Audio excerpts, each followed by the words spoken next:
Good evening, my darling batlings. Did I throw off your groove? Good morning.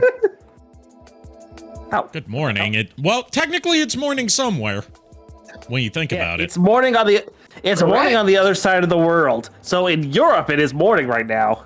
I know that. It's also probably either morning or midday when I think about it in Australia. Yeah. Plus, it's probably Spice spring. Australia. It's probably summer over there by now, if my understanding of Australian seasons is correct. Yeah. So, I'm joined tonight by Nerd E-Furret. Sorry, Snow E-Furret. I gotta keep getting used to that, and by the time I do, it'll be out. It will no longer be snowy season. And JKR, and yes, JKR is here too. I'm waiting for him to see it. Yeah, I saw that for it.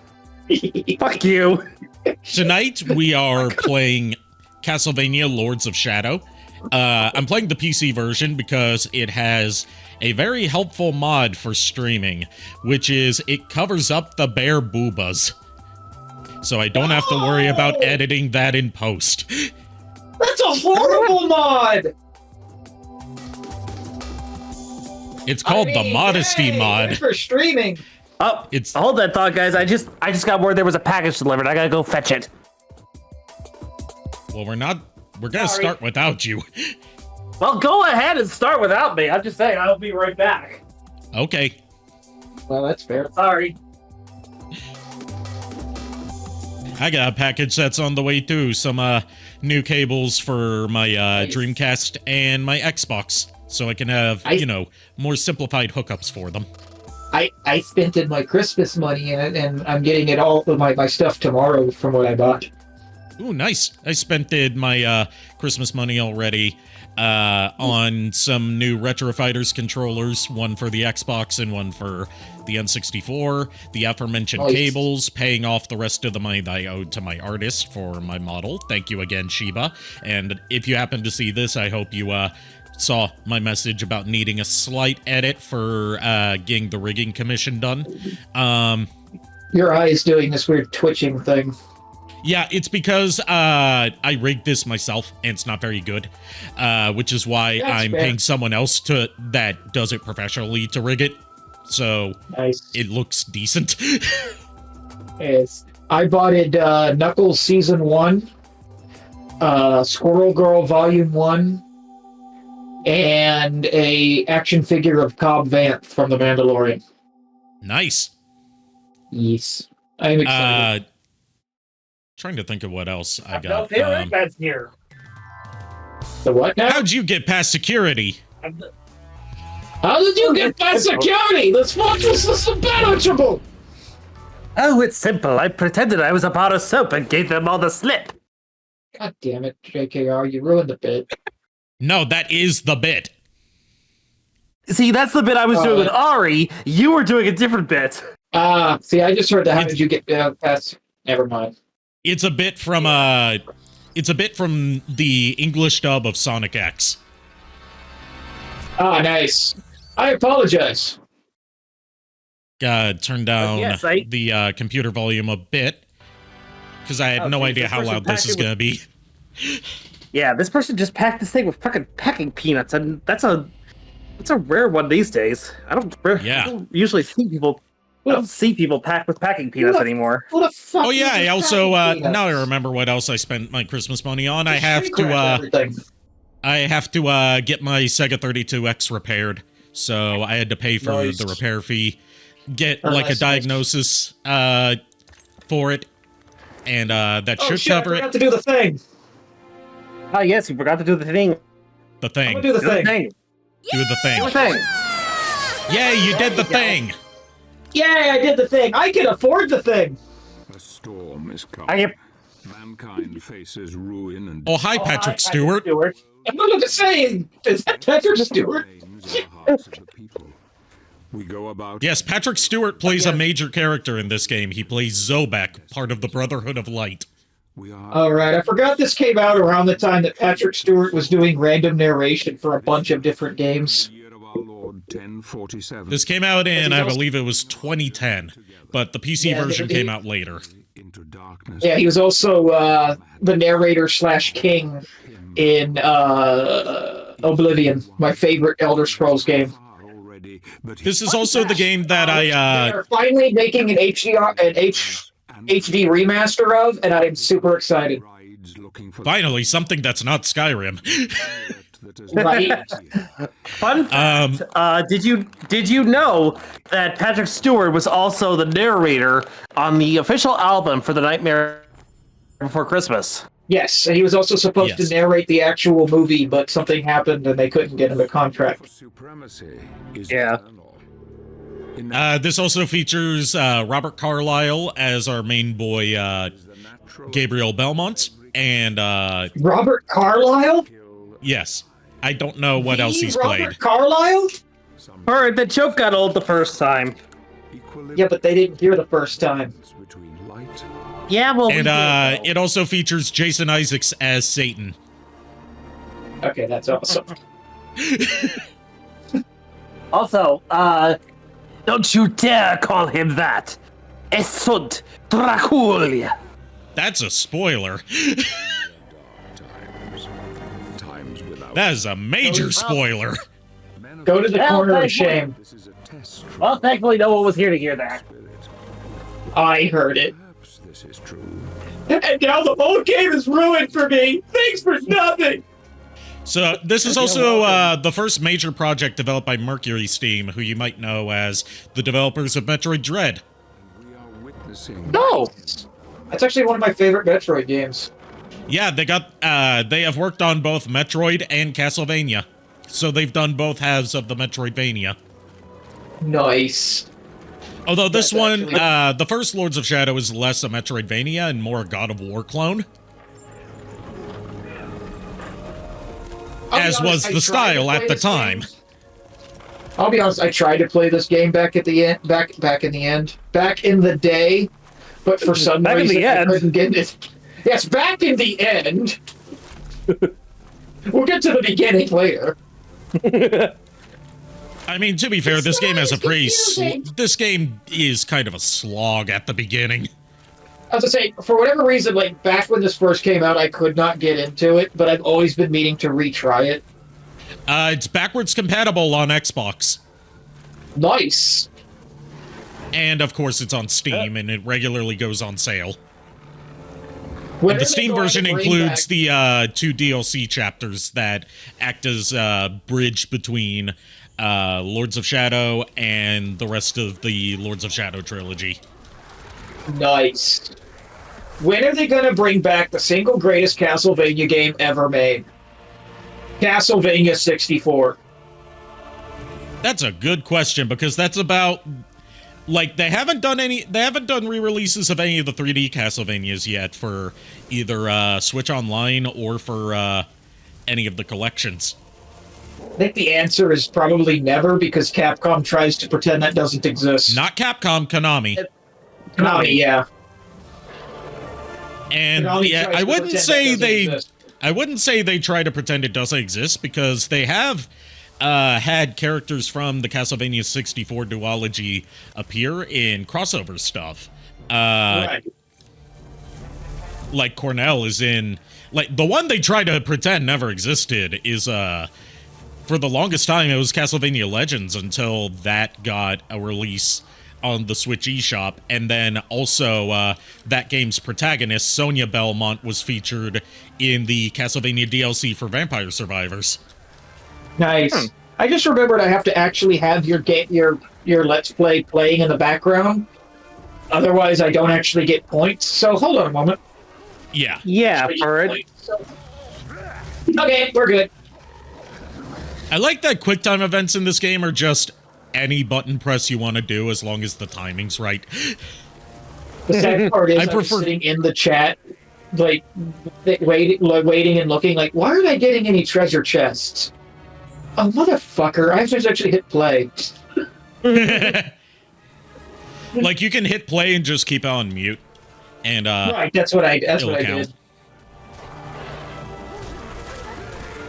You're an idiot, Starscream. Ooh, thank God I'm not Starscream. Hate to be that guy. Imagine being Starscream. It's a good thing that I am Shockwave, then, Lord Megatron, because otherwise I would be very, very fraught with you right now.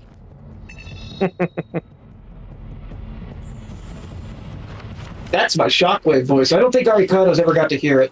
No, I haven't. Impressive. Yep. Shockwave is who I'm going to be cosplaying as at DFCon next year. Okay. Yep.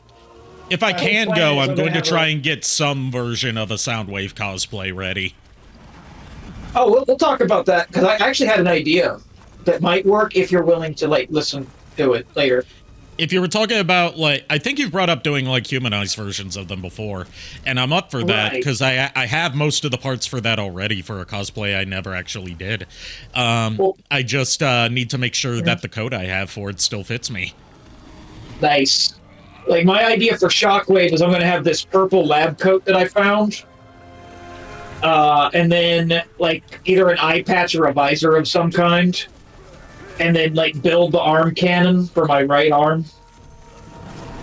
I've actually already taken care of Soundwave's gun, at the very least. Because all I did was I bought, like, a store-brand Nerf blaster that was, you know, cylindrical in shape, and I repainted it in the colors of his gun, complete with the red stripe around it.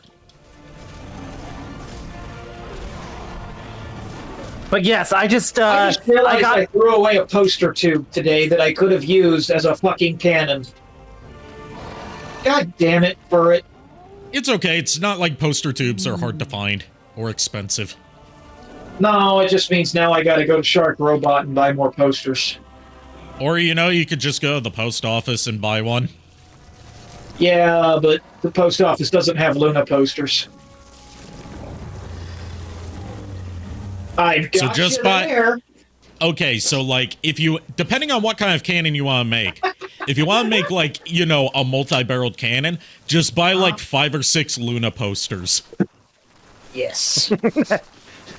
I'd have to actually, like, look at what kind of weapon Shockwave has. He just has, like, the little, like, single-barreled blaster for a hand. I have traveled here. Yeah. Okay. You are from the Order? If we're talking G1 Shockwave, at least. Right, that's what I'm basing the look off of. And then I'll, like, build a claw of some kind. He will find you. Like, you could very much just make it like, you could very much just make it like a prop that kind of like covers over your hand when you hold it with like a handle to grip it with. So it makes it look like it's your hand. Right. Oh no, the horse is dead. No! The worst game ever. Don't beat it. Well, don't beat it. This was a great game up until the horse died. Also, would it surprise you if I told you that Hideo Kojima worked on this as like an executive producer? Nice. Well, that explains the horse death. Which is why in the console versions, there was an unlockable alternate, not an alternate outfit, just more like toggle, where you could put on Old Snake's solid eye system as an eye patch for Gabriel. Nice. Comes to drive out the many, but here... And it's also why, well, there's a few visual elements that scream Kojima to me, even though he wasn't that heavily involved. And he also voiced the Chupacabra in the Japanese version. By dreams that gnaw at his very soul. He will rest for the night, but rest will not come easy. Hey, Patrick, we need you to narrate this for us. But if you could sound as disinterested as possible, that would be awesome. No. That's impossible, because Patrick Stewart, even when he's disinterested, still sounds epic. Right? That was my joke. Like, I'm afraid I can't do that. Best I can do is epic narration with a slight pause in between words. I hope that's okay. dangers that most of us would run from, condemning him to solitude, exposing him to defeat and death.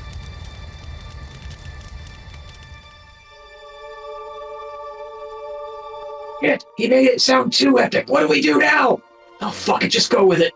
A force so powerful. So, 2 reasons that Gabriel is on this quest to find the Guardian of the Lake, also known as Pan, as in, like, the Greek god Pan. One, his wife is dead, and he, you know, wants vengeance and or a way to be reunited with her.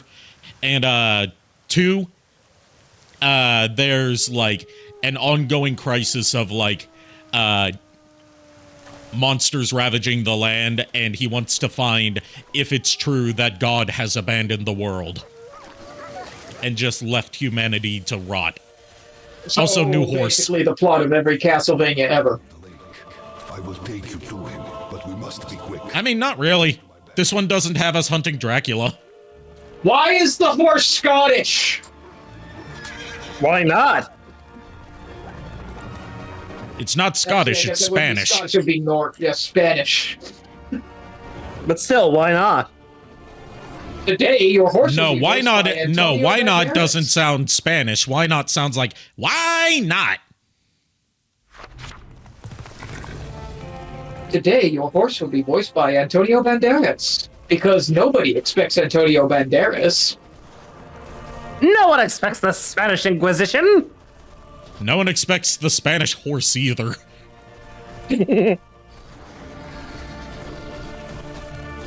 You fool!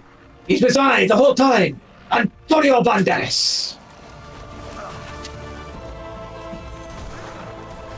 That's another guy who, like, every role he's in, even if it absolutely fucking sucks, he fucking plays the shit out of it. Yeah.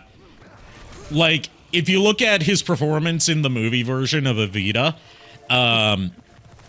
he's obviously not working with the best material, and he still gives it his all. Hey, Death, haven't seen you in a while. How you been? Hey, Death. Welcome to the stream, Death. Death came for you, Furt. But, like, a good example, what was the movie I saw most recently with him in it? God damn it.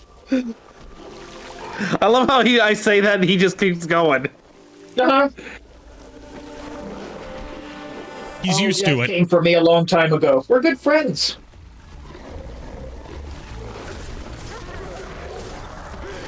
Death came for him on a regular basis. It's why he has a restraining order. That shit's hard to clean up. That was foul. I apologize. Oh yeah, Indiana Jones and the Dial of Destiny. Like he's in it for a brief time, and his part is like probably the best part of the whole fucking movie. But what about the what about Sir not appearing in this film, Shia LaBeouf? Oh yeah, his part was the best part too. Especially since he wasn't fucking in it. And spoilers, they actually killed his character off screen. They understood the assignment for that at least. Yes. Like they made that like the whole fucking thing. Like that's why Marion and India aren't married anymore, is because Mutt or whatever the hell his name was. Like, yeah, his name was Mutt, camera. Which is a horrible name for your kid. Yeah. I think it was like Mutt Williams or some shit, and that wasn't even his real name, but they never reveal what his real name is because who the fuck cared? I think they did actually reveal what his real name was. His real name was Red Herring. I think his name was like I think he was named after his grandfather or whatever like that. Well, yeah, his grandfather and his dad, because they were both named Henry. Yeah. Spoiler alert for anyone who hasn't watched any Indiana Jones movie ever. His name is not actually Indiana. Which is news shocking. to... I am the person who's never seen an Indiana Jones movie. Oh, fair enough.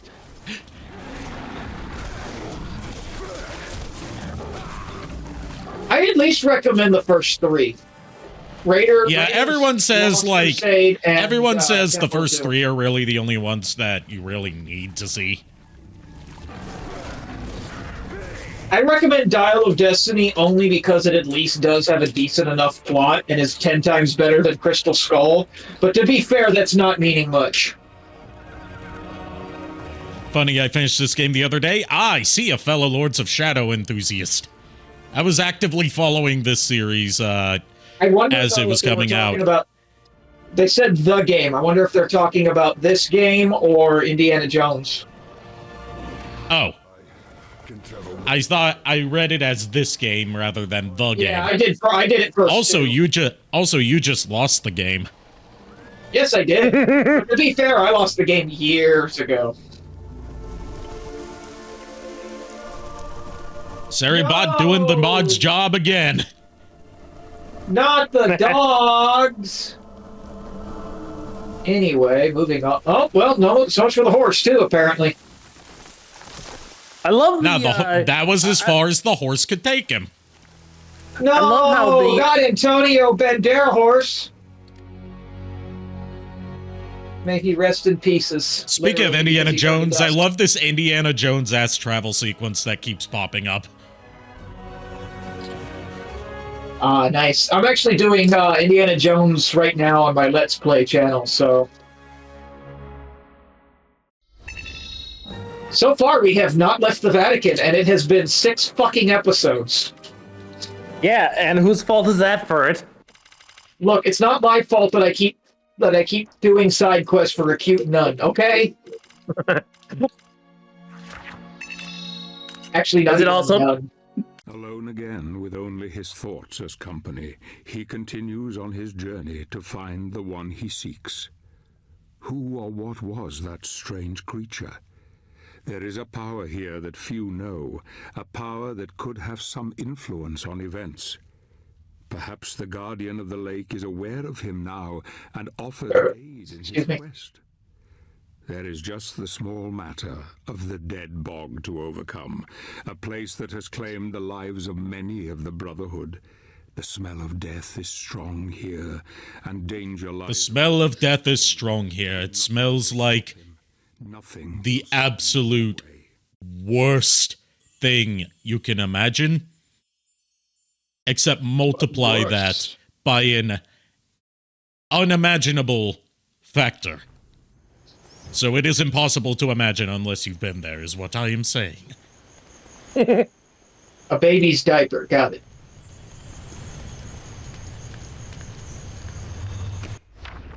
Yeah, you sucked that soul out of its body. That, we just picked up a life gem.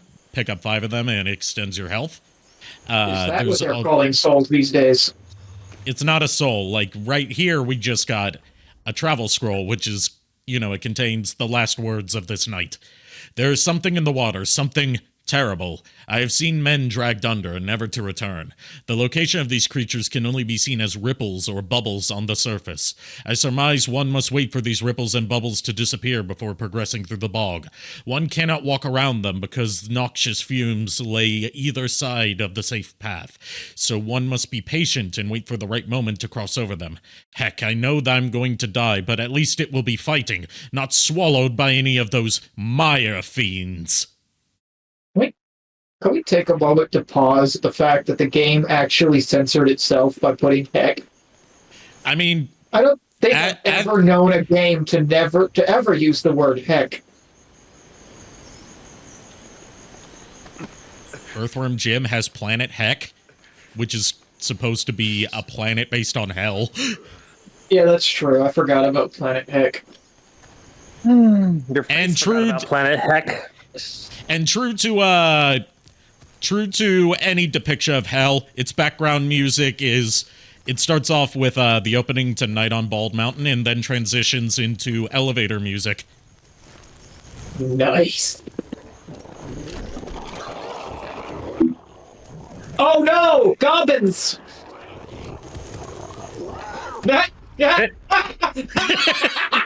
This is an actual mechanic. You can pick up the goblin grenades and throw them back at them. That'll do it. Oh, speaking of someone who D&Ds as a goblin, this hurts me physically, but I fucking love it. Oh, and if you grab the goblins and kill them that way, they drop their grenades so you can throw it at more goblins. The goblins just get bullied in this game. JKR, just for the record and for future reference, we need to keep bombs and grenades away from Nissi. Speaking of bullying the goblins.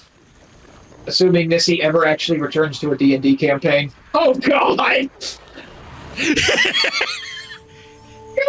damn it! I feel so bad for my goblin friends. I really do.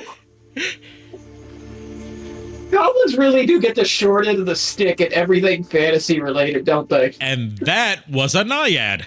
A large part of the danger in the swamps lies in the hands of creatures known as naiads.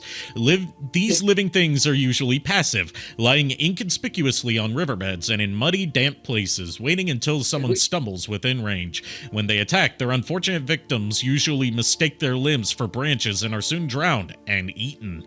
In days gone by, these once beautiful creatures were worshipped and sacrifices were made to them, but they are now forgotten by humans and have become evil predators, plaguing both wandering man and beast alike. So basically, it's the thing from Neverending Story, except instead of quicksand, it's hands that reach out and grab you.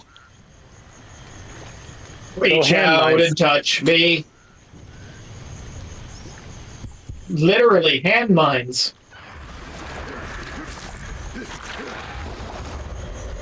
Don't get eaten, Arikado.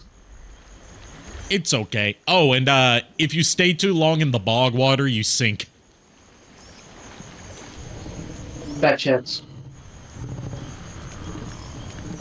Oh no, it's a bigger goblin. You know, you're on the right track with that assumption. What is it? A hobgoblin? A hobgoblin? No. A moblin? It's a troll. I was gonna say it's a troll. Fuck you. Dude, seriously, like in most fantasy sessions, orcs are just bigger goblins.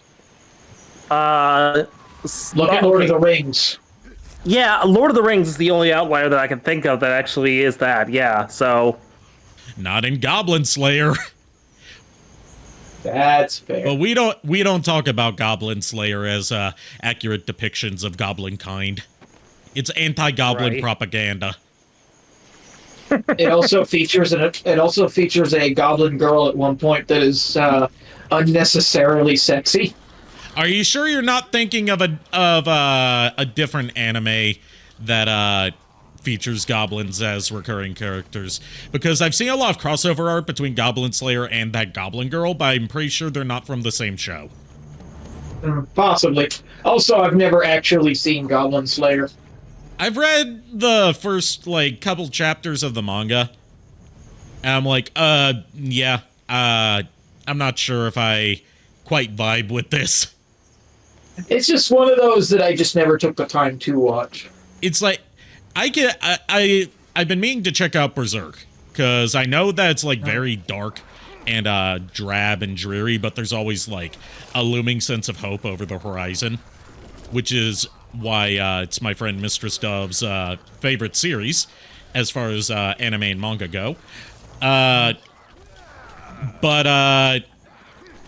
with Goblin Slayer, it's like, oh, it's just gratuitous sexual violence for the sake of it. To be fair, I'm actually, very behind on a lot of anime. Literally the only one I'm caught up on is Spy X Family. I'm not even caught up on that. Well, I just finished the first season of Dandadan last night. It's on Netflix, so I just binge-watched it. That's another one that's on my to-do list, but then again, that to-do list is so fucking long. I still need to get caught up on Season 2 of Dragon Maid, considering I waited years for that to come out, only to... I honestly forgot it existed. I watched the first episode, and then I didn't watch any beyond that, because Crunchyroll put everything after episode 1 behind a paywall. Yeah. Well, you're welcome to borrow my Crunchyroll if you want. Sure, If you can't I'll take you up on that offer. I just gotta remember my password and shit for it. Okay. But speaking of, seasons we've waited forever for, they recently announced the season 2 of Penny and Stocking is finally coming out.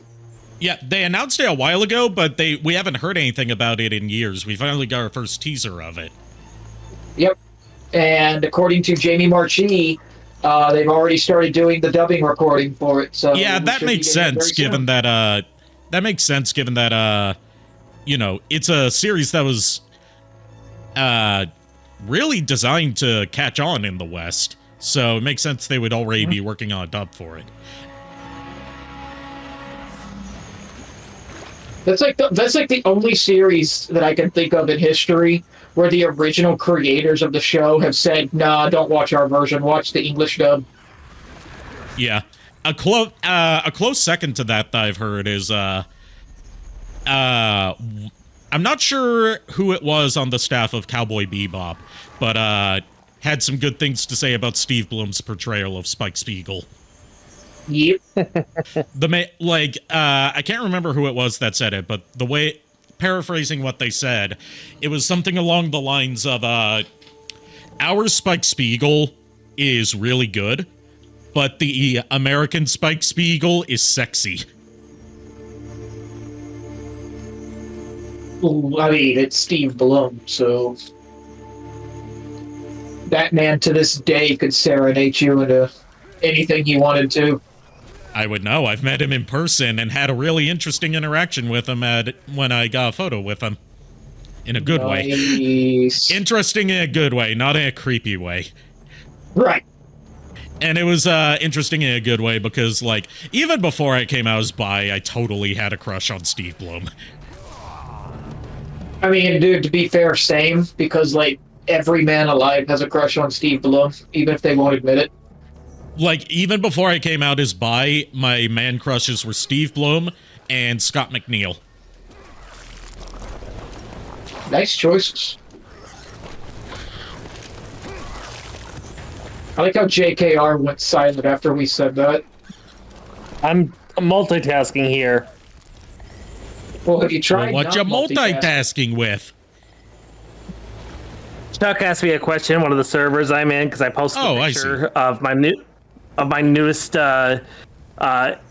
acquisition. I got in the mail today, and that's what the package that was delivered today was. Transformers Timelines, Decepticon Banzitron. Awesome, I think. I don't know who that is.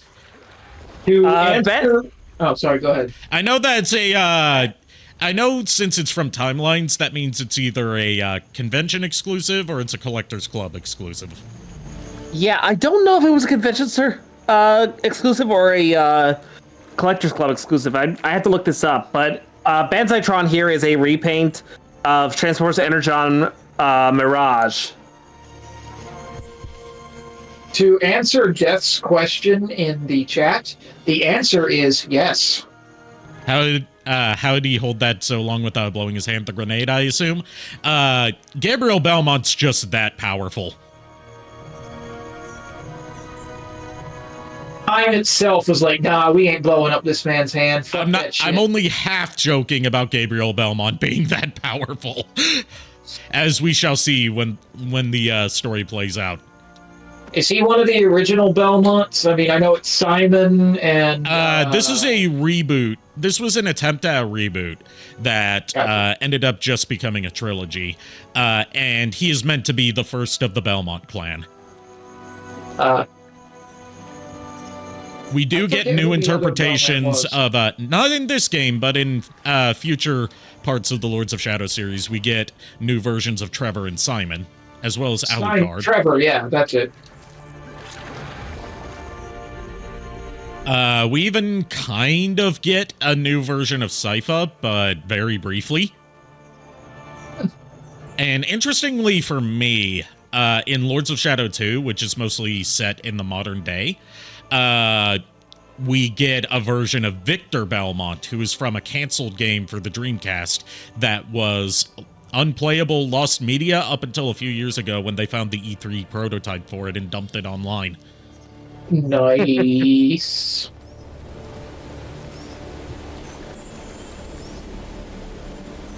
You already are at full health.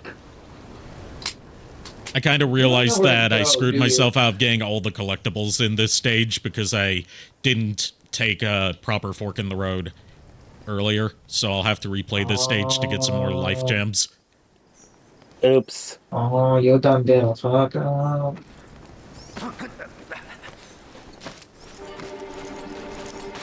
Someone just walks up and stomps on your hands.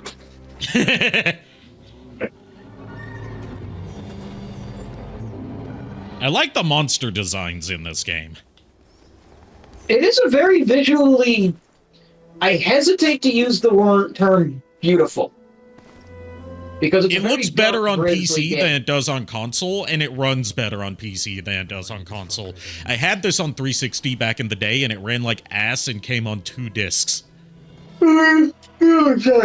Yawning. Are we playing the PC version, or...? Yes, we are, because I had to install a mod to censor the bare boobas on some of the monsters in this game. Gotcha. Okay, yeah, you did mention that earlier. Yeah, but as usual, Ferd, you didn't pay attention.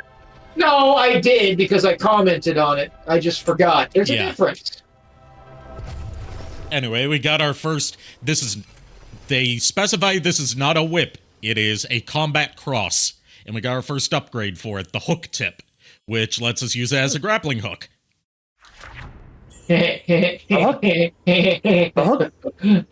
The hook tip? Any relation to the hook shot? I mean, it basically works the same. Hook shot, man. It basically works the same way. Except you only use it contextually. Like this. I said my rant about that shit during my stream today. Yes, Ferd. There he is. There's the troll. Ah, fuck. Aww, he's adorably ugly. Troll! In the dungeon! What you want to know? What you want to know? The sad part is I've actually thought about cosplaying as Professor Quirrell. I think you could pull that off. Problem is, right now it's in considered bad taste to cosplay Harry Potter characters. Yeah, unfortunately. Yeah, it's a shame that the fandom who's pretty much against everything that J.K. Rowling spouts out on a daily basis has to take the brunt of has to tread such a thin line for stuff that, you know, they're against, but just by being fans of the main series from J.K. Rowling, they, you know, it's a really stupid situation. Yeah. But unfortunately, that's how the internet works, and how fandoms work. But yeah, my whole thing with the hook shot wasn't so much about the hook shot itself in Legend of Zelda, or Ocarina of Time, because I fucking love that game, and I love the hook shot. In fact, it's one of the props that I made when I did my Link cosplay was the hook shot. But my problem with it is the fact that game was like notorious for giving you a new item, and then like a dungeon or two later replacing it with a better version. Yeah, the hook shot versus the long shot. The hook shot versus the long shot, but specifically my anger was towards the bullshit that was the silver gauntlets and the golden gauntlets. Yeah. Where you use the silver gauntlets for all of one fucking part of the game, and then it immediately replaces them with the golden ones. And I was just like, why do that? Why waste the player's time? Just combine them into one item and call it a day. There was no reason for it. They probably had a quota they had to meet, so... Yeah, no, and I pointed that out. Like I said, I get it. You know, they were probably under a crunch because they needed to get that game out because there weren't too many, like, high-dollar Nintendo 64 games out at the time. Like, you had Mario, Mario Kart, and I think Turok? Yes, Turok at the time. Yeah. But there weren't, when Ocarina of Time was coming out, there really wasn't any games out for the 64. So they kind of... It's easy to forget that by Nintendo console standards, the N64 had a pretty small library. At least in the beginning, yeah. Yeah. Like, it took a couple years for games, for like high-profile games to really start coming out for it. The fun part that most people don't know is that Majora's Mask was made entirely on a dare. Because like it was something like they had the engine to do it, and it wasn't necessarily Nintendo themselves, but like someone in Nintendo like said something along the lines of, "I bet you guys can't make a good game in like a short period of time." Well, part of it is because they had spent a long time working on a Nintendo 64 disk drive expansion for Ocarina of Time that ended up going absolutely fucking nowhere. Yep. Because the disk drive was an unprecedented flop. That's where Master Quest came from. Yep. That's all we have left of what was supposed to be the expansion. Yep. But yeah, it was like the whole thing where like they were basically dared to make the game, or so they did. And that's why they have the whole 3-day mechanic, and like the entire thing takes place in one town. With like worlds surrounding this town. Fun fact about another Nintendo 64 game that involves the expansion pack. You know how it's a commonly repeated fact that there was a bug in Donkey Kong 64 that could only be fixed by using the expansion pack, which is why it's required? Which is why it was bundled with it, yeah. Not necessarily true. It does not fix the bug. All it does is delay how long it takes for it to happen. Yup. And the bug is, it eventually suffers a memory overflow and, like, bricks your save file. If you play for too long in one session. Yeah, I remember that. Which is why probably the worst way to play it is through, like, the Wii U virtual console, because you can do save states in there. And if you just keep playing off of the same save states, then eventually you'll theoretically hit that overflow point.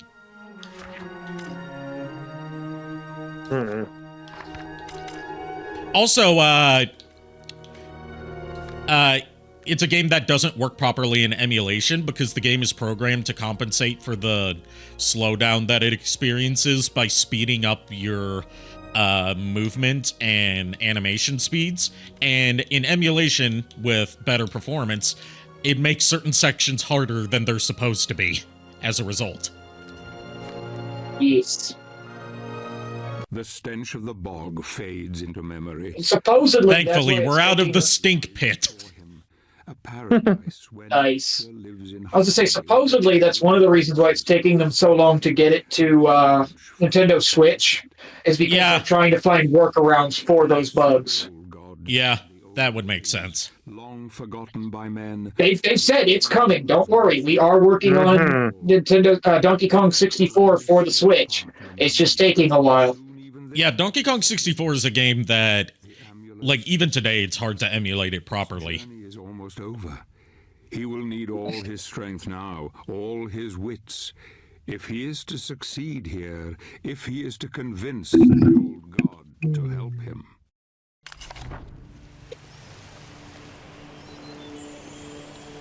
Alright, so there's not really any combat in this stage, it's more puzzles.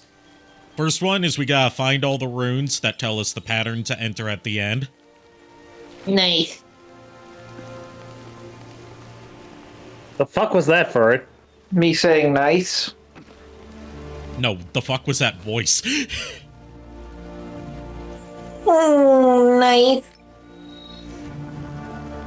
That's not the voice you did. I would be honored if you never did that again. Duly noted. I honestly forget what voice that even is. It's not that. No, it is most assuredly not M. Bison.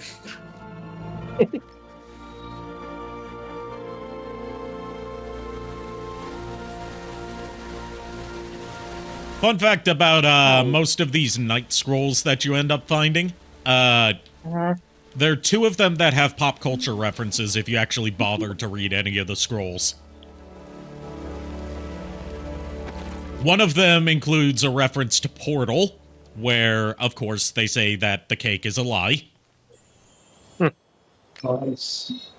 Isn't it always? And another is a reference to the Angry Video Game Nerd.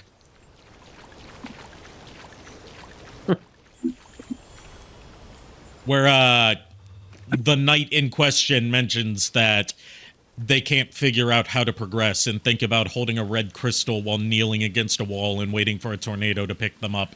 And it's signed from Sir Rolf the Angry. I'll say, fuck. Alright, we got all the runes. Get ready to see some fairy boobies. Because that's the one thing this mod doesn't censor. Ooh, hello. I would question how you're going to bang that, given how small she is. Yeah, that's a good question. Sorry, We may be able to locate another energy emission from the radar womb. Speaking of which, speaking of Mega Man, did you hear that Japan finally got its first official release of the 90s Mega Man cartoon? Oh, it did? Okay. Just a couple days ago, yes. And they're already memeing on it, as they should.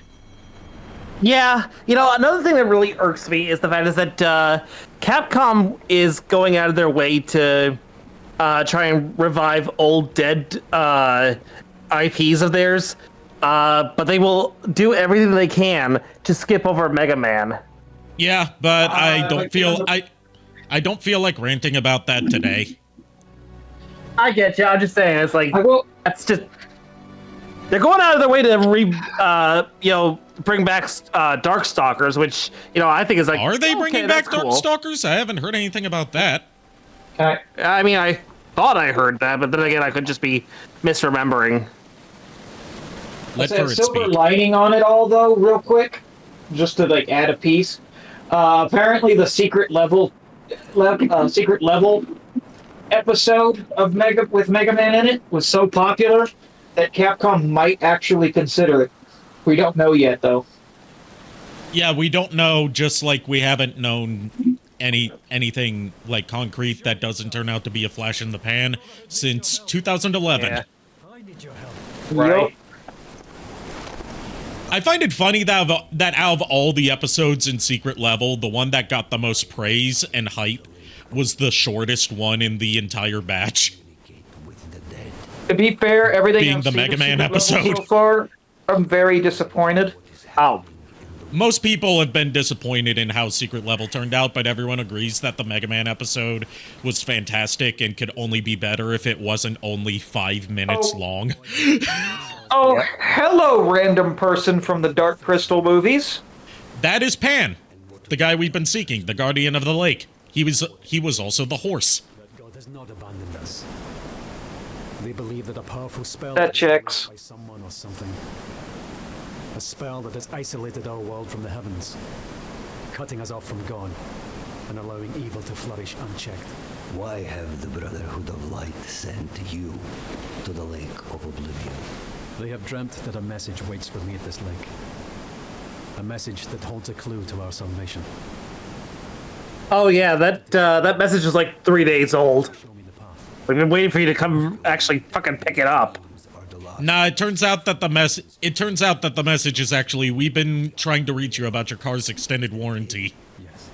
And that's why they had to seek out the Guardian of the Lake, because they don't know what a car is.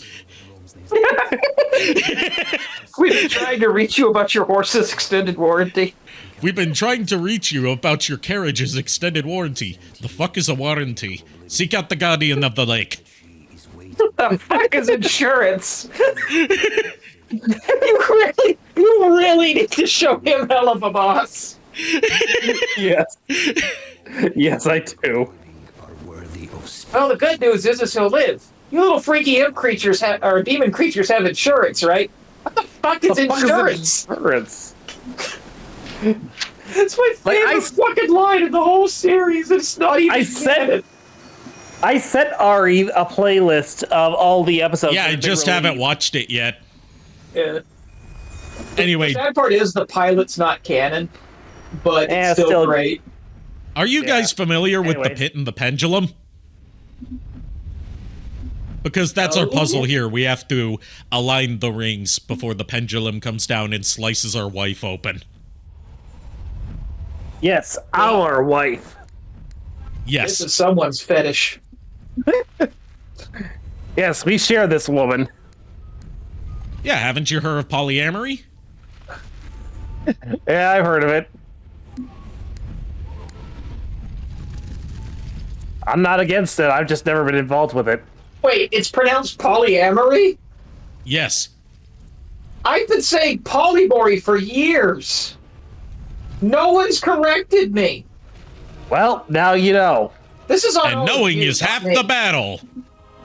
J.I. Joe. Castlevania. The other half of the battle is pork chop sandwiches.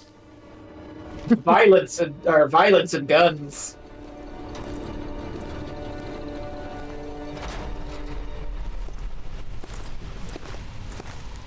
Morning. What's up, Sleeping Beauty? By the way, her name is Marie. Dream. Marie. I had the weirdest dream. Unfortunately, you were in it.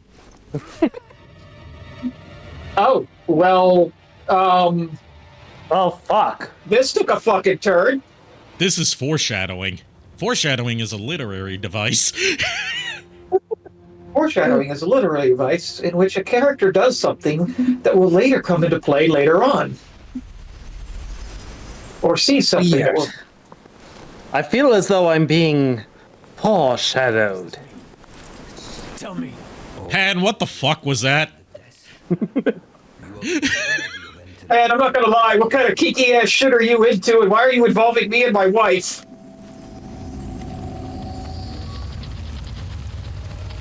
Ah, clearly you've been stoned before. Ari, I forgot to ask you, did you want or not want to do fortune readings tonight? I'm up for it. I've got the camera set up. Okay, I wasn't sure because I didn't put the pin. I'll let you know if I don't want to do them tonight. All right. But yes, now finally onto the Lake of Oblivion. Proceed on your way to Oblivion. The test has shaken him. Did bits actually do anything for you, in general?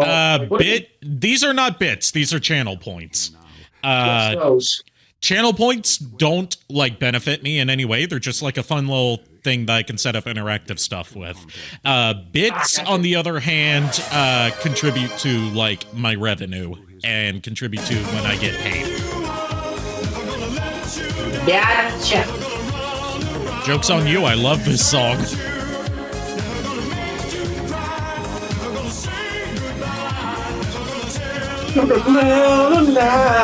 And hurt you. Have you seen the video of when Rick Astley appeared at a Foo Fighters concert and he performed a rock version of this with the Foo Fighters? Yes. It's amazing. Especially since the chord progression that they use is just an inverted progression of Smells Like Teen Spirit. I also in a major key. I've also seen the one where he finally acknowledges that it's a meme and appears randomly at the Macy's parade on the imaginary friends. Yeah, the Foster's Home for Imaginary Friends float. And we get... Yeah, we get official audio of Cheese saying, "I love Rick rolling."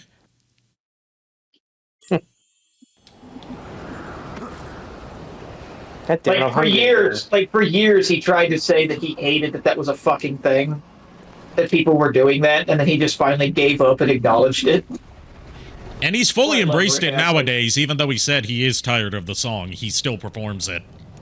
Yep.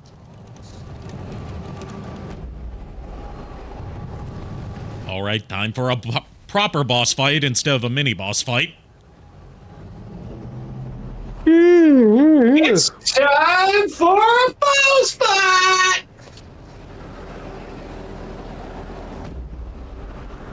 Nice to see you. So are either of you familiar with the game Shadow of the Colossus? I'm familiar with it. I've never played it, but I know what it is. Because that's basically what this boss fight is. That game actually bored the ever-loving shit out of me. Like, everyone praises it, but for some reason, I just could not. I could not get into it. Like, I would beat, like, the first Colossus and then be like, well, this is game. Think I'm good. Ah, an ice golem. It's not an ice golem, it's a golem. It's a golem that was frozen in the ice.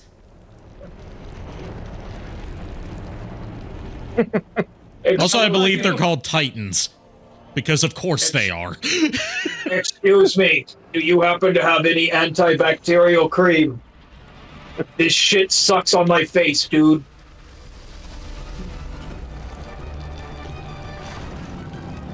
Excuse me, sir or madam. You appear to have something on your face. Please hold still while I get it. Well, Pappy. You say sir or madam, but we do see a distinctly female one of these later on. Oh, that's cool. What? And it has underboob. Cool.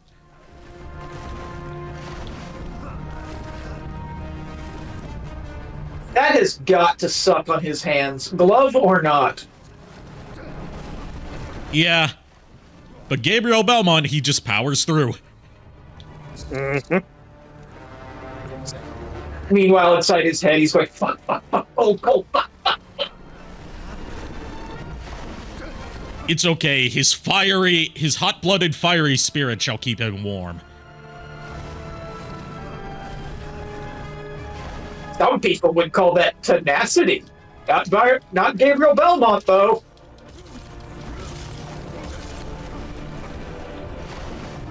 You see what I mean when I say this is just Shadow of the Colossus, right?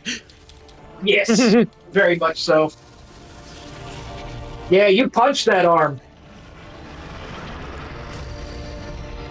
Ow! Me smash flea! Why are you going to smash Flea? What did the bassist of the Red Hot Chili Peppers do to you? No, not that Flea. I was referencing Hercules, but okay.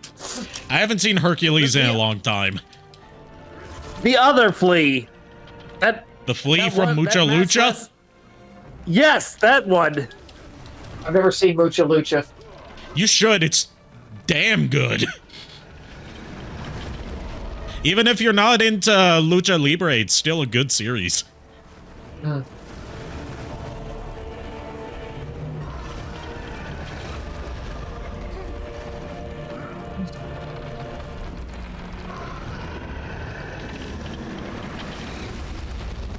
It also has one of the best finale movies ever with The Return of El Malefico.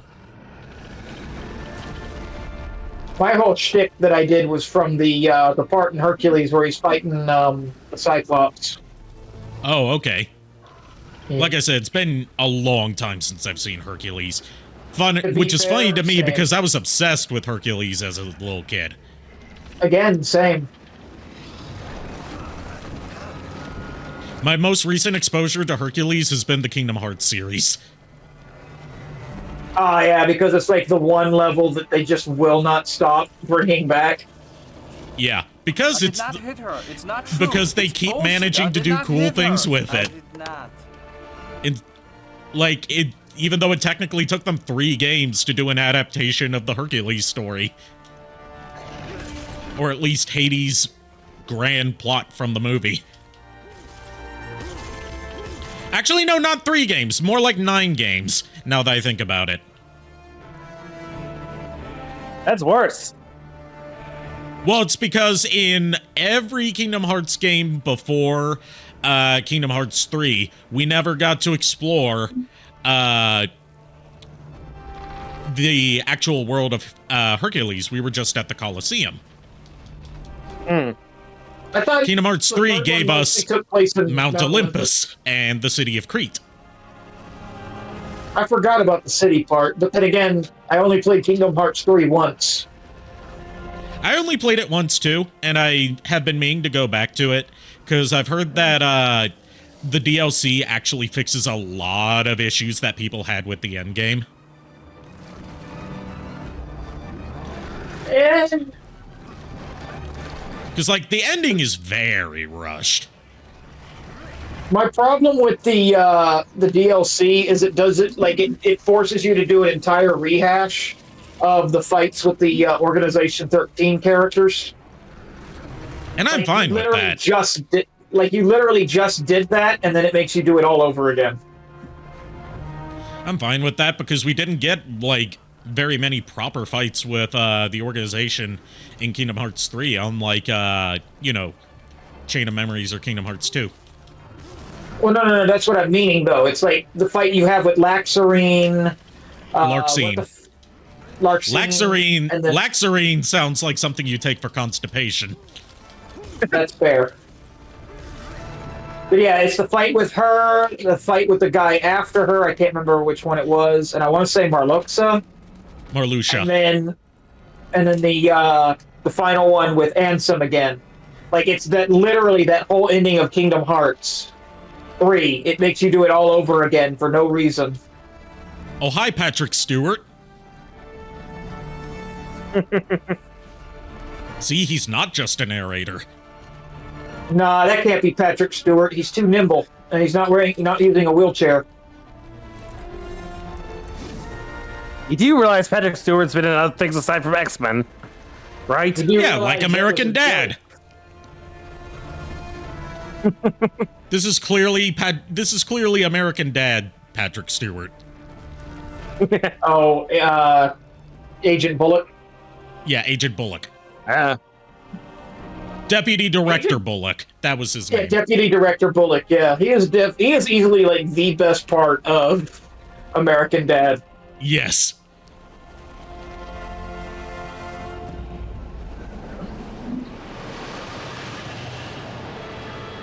Also, the fact that he's the voice of Joe's daughter in Family Guy is great, too. Yes. Like, for no fucking reason, he's the inner monologue of Joe's daughter.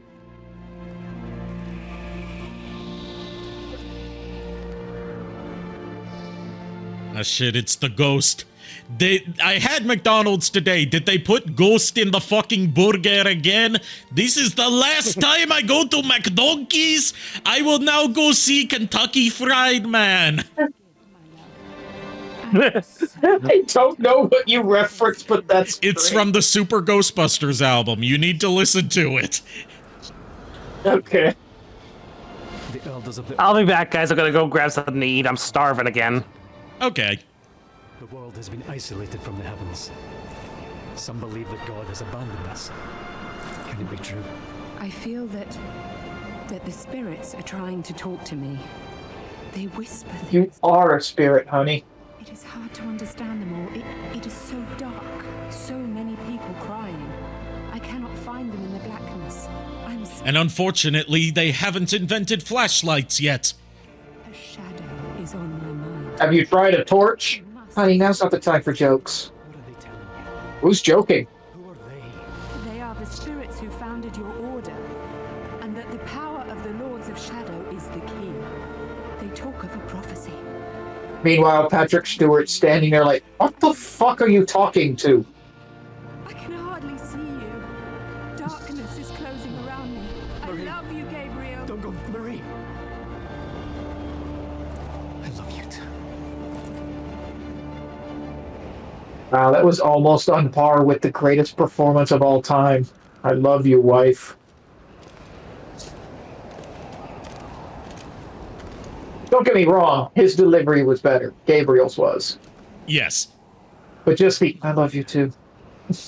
Who sent you? I am Zobek, a warrior of your brotherhood. Pan and I... There is no way in fuck that's actually your name. ...in need of my assistance. Yes, his name is Zobek. I've heard of you. Nobody names their child Zobek that loves them. Was that the spirit of someone you know? Yes. It was my wife. Forgive me. I couldn't help but overhear what she told you. It sounds like the spirits who founded our order are trying to tell us something very important through her. What do you mean? Only that the founders of the order seem to be using the dead to communicate with us. The prophecy has been secret for many centuries. It is known only to a select few. There is no... So you might say it's a secret to everybody? They managed Yeah. somehow. Praise be to God. What prophecy? It is written that a pure-hearted warrior... It is written, only Link can defeat Ganon. ...and use it in order to... What the fuck's a Ganon? And who's Link? This warrior would become God's vassal on Earth, supremely powerful. He could do anything. Oh, sorry, I was reading the wrong script. Founding spirits have not abandoned us, Gabriel.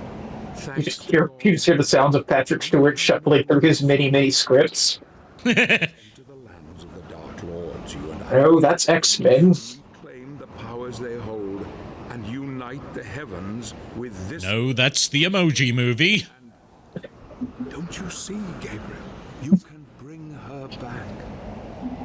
If what you say is I true, still, to this day, try to deny that he was in the Emoji Movie.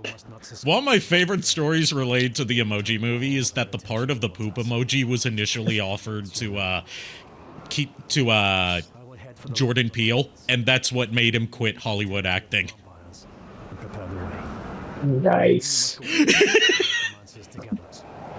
His realm lies furthest. Which is sad, because I miss Key and Peele. Although he did actually end up returning to acting, kind of, because he's in Toy Story 4. Yeah, he does voice acting, but like... May we be granted victory. Thank you, brother. He's mostly focused on directing and writing now. Sorry. I was looking away for like half a second, and I know he said, "Thank you, brother," but auditorily, to me, it sounded like he said, "Fuck you, brother." Oh, fuck you, Luigi! Fuck you, Luigi! No, fuck you, Mario! Oh, do you not know that thing from the Super Mario Bros. Super Show? No, go It's this, like, on. infamous, it was one of the live-action segments.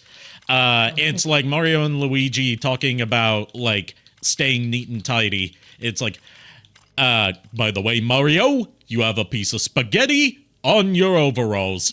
And Captain Lou Albano as Mario is supposed to be saying, oh, thank you, Luigi, but due to a mix of his thick New York accent and the laugh track overlapping him, it makes it sound like he's saying, oh, fuck you, Luigi. Nice. I'll have to look Once that you up. hear it, you cannot unhear it. It's kind of like the thing from Moana. I don't know if you've seen that one. I haven't seen it's Moana. During one of the songs, she's like singing about the ocean, and she's supposed to be saying one thing, but like a lot of people hear her saying the fucking tide, like in a very thick Scottish accent, and once you hear it, you can't unhear it. Well, the perfect example of once you hear it, you can't unhear it is Dr. Robotnik saying snooping as usual, I see.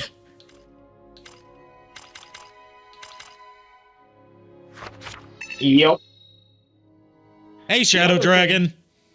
The other thing with Moana that once you hear it, you can't unhear it is a lot of people are convinced that Adam Sandler voices her grandmother. My instincts tell me he is filled with hope, a hope that will drive him ever onwards.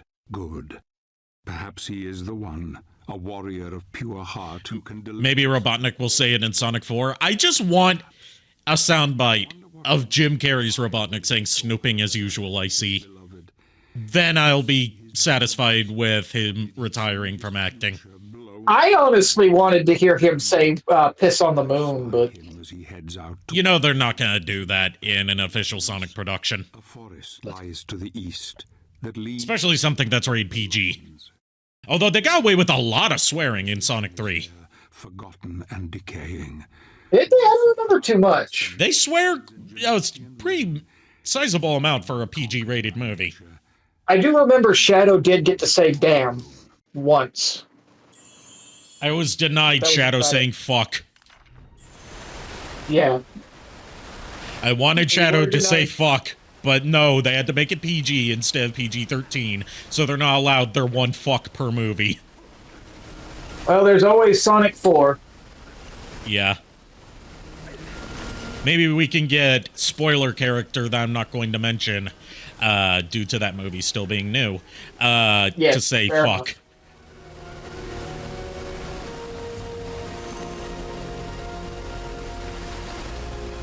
Who the hell are you? Fuck you, Sonic.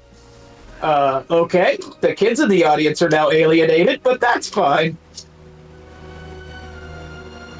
That's another thing that movie did a couple times that surprised me was the fourth wall breaks.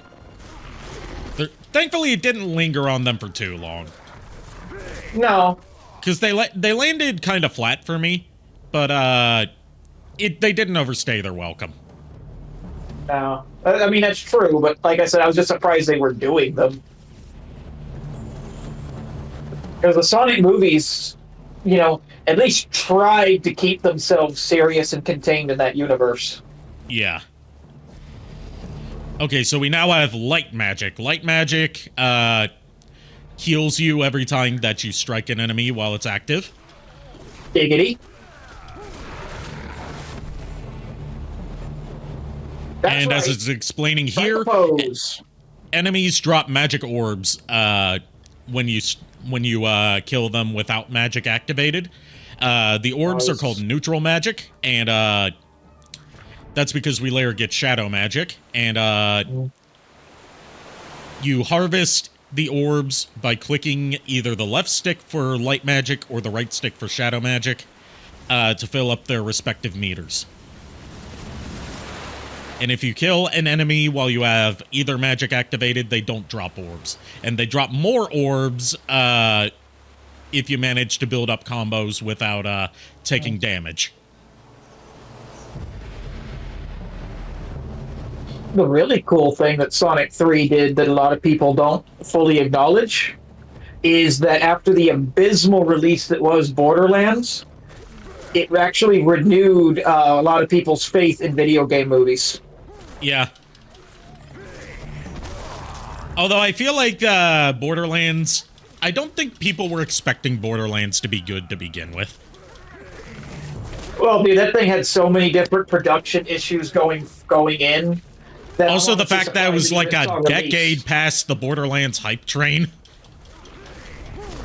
Well, I mean, about 3 years, because it was trying to like play on the tailcoats of Borderlands 3 being released, but it kept getting delayed and delayed and delayed. And it had like production problems out the fucking ass for like years. To the point where apparently the movie we got isn't even close to what the original script was. Yeah, and Shadow Dragon's right. Perfect timing to announce Borderlands 4. Yup. Hey, at least we didn't have to wait for Randy Pitchford to do some unnecessary magic tricks this time. The hilarious we just had to wait. A lot of people. We just had to wait for him to bitch about how people don't appreciate the movie.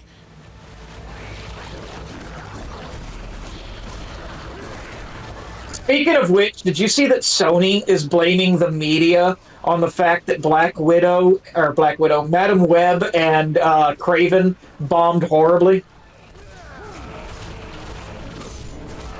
That doesn't surprise me. Yeah, no, they're not, you know, never mind that both movies were god frickin' awful. They're blaming the media, saying that the media deliberately lied and said that both movies were horrible so that people wouldn't go see them and not give Sony money. Meanwhile, I saw people that the general coverage I saw of Madam Web from people that saw it were like, dude, this movie sucks, you should totally see it. Right?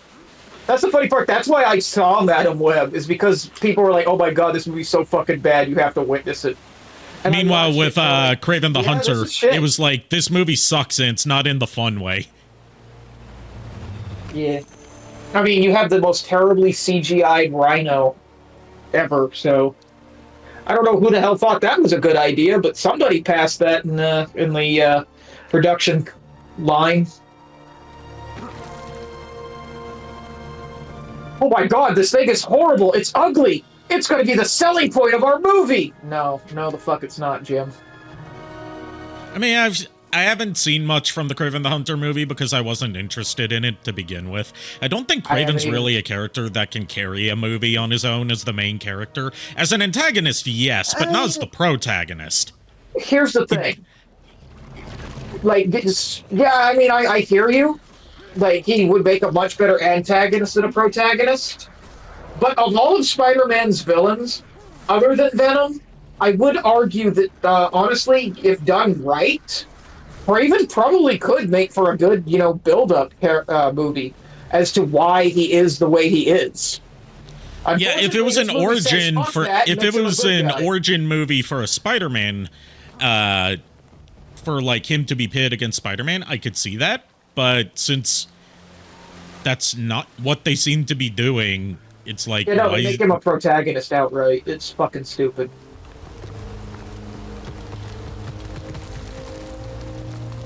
I mean, I haven't seen the movie yet, but it's my understanding that they still make him an asshole, and it's obvious that he could be a villain.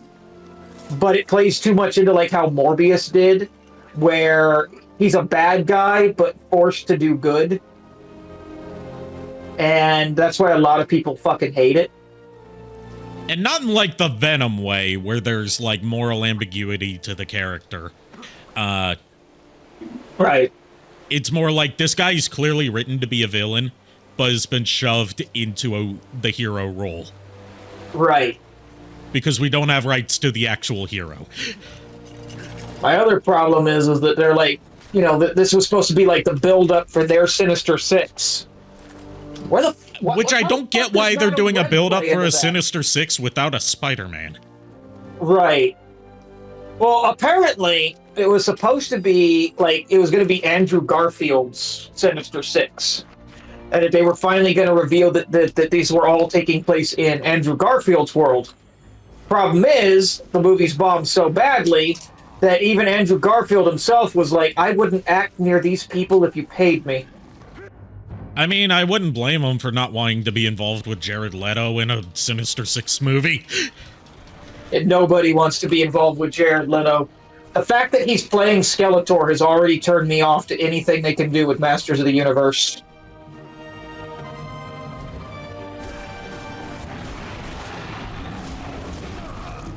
I'm actually at that point where I'm like, we are never going to see a proper live-action Masters of the Universe. What do you mean? We got one in the 80s that's totally not just, a random script with the Masters of the Universe name slapped on it. That's totally fair. Masters of the Universe. Right. Apparently it was one of Frank Langella's favorite roles he ever played, was that version of Skeletor.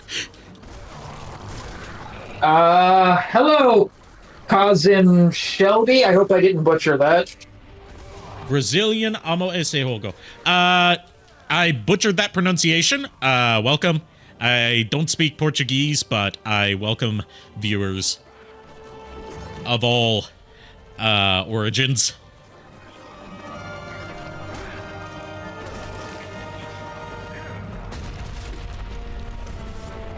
But yeah, for future reference, if you make a bad movie, it's not your fault. It's entirely on the media for underselling your movie. Why? Because Sony said so. I mean, with the Madam Web one, my question was, like, why make a feature film for Madam Web when, like, most people's experience with her, if they've even been introduced to her, is, you know, as sort of like the overseer of dimensions and also being like an infinitely old lady bound to like a wheelchair. You know what makes it even worse? Have you seen Madam Web? No, I've seen stuff from it. I don't plan on seeing it anytime soon. Okay, I don't care about spoilers for it. Yeah, I was gonna say, okay, great. You know all the scenes in the trailers where they show them in the suits? Yeah. Like the spider suits? Yeah, that happens in one scene, and it's a flash forward.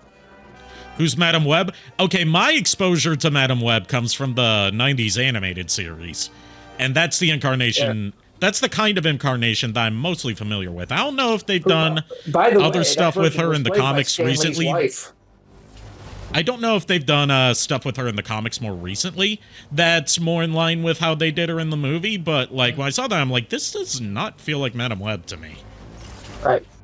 Fun fact, that 90s version was voiced by Stan Lee's wife in real life. Nice. Yep. But the problem with that I stated was all those shots that you see of them in their suits. That's one fucking scene in the movie. It is a 2-minute scene of them having a vision of the future. Oh. They never wear their suits again the entire movie. Like none of them, not one single member of the Spider Girl group. Stronger with every step he takes. Like the best description I've heard of this incarnation of Madam Web as someone that hasn't seen it is that her superpower is not being able to see the future. It's being able to cause massive damage with cars. Many fallen brothers are to this. That is 100% accurate, actually. He runs ever onward into peril. I wonder who the prey is and who is the hunted. Perhaps when the time comes, these... Like, the villain was supposed to be a version of Spider-Man, but at the last minute they said, nah, fuck that shit, and made him like somebody else entirely. I haven't really seen much of the animated series aside Mary Jane being a water clone and symbiote Spider-Man shouting at Shocker. It's a real... Parts of it have aged due to, you know, being very early 90s, but it still holds up for the most part as, like, a pretty bog standard, like, the default Spider-Man cartoon, in my opinion.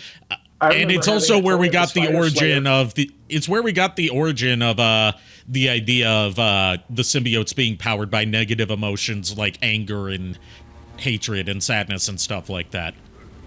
And where we've gotten so far the best incarnation of Carnage. Yep. Even though it's the one where he was the most sanitized because they couldn't have him killing people. Yeah, they couldn't have him killing people, yeah. Also, I remember having a toy of the Spider Slayer as a kid. I had a toy of Carnage as a kid. Like the giant tarantula, scorpion, and Black Widow looking thing? Yeah. Oh my. Speaking of giant spiders. I'm just gonna walk the fuck away from this. Nope, can't, nope. That was like the most, if I pretend I don't see it, maybe it won't attack me moment in a game ever. Later on, we get to ride the spiders, almost like we're some sort of spider riders. That sounds like a horrible 90s cartoon. It's an actual show, but I believe it only aired in Canada and Europe. We didn't get it, but it features some voice actors from Mega Man Legends, which is how I've heard of it. Nice. It's like an anime-inspired show that was made for Canadian TV. It has the voice of Tron Bonne as one of its characters. Thank you.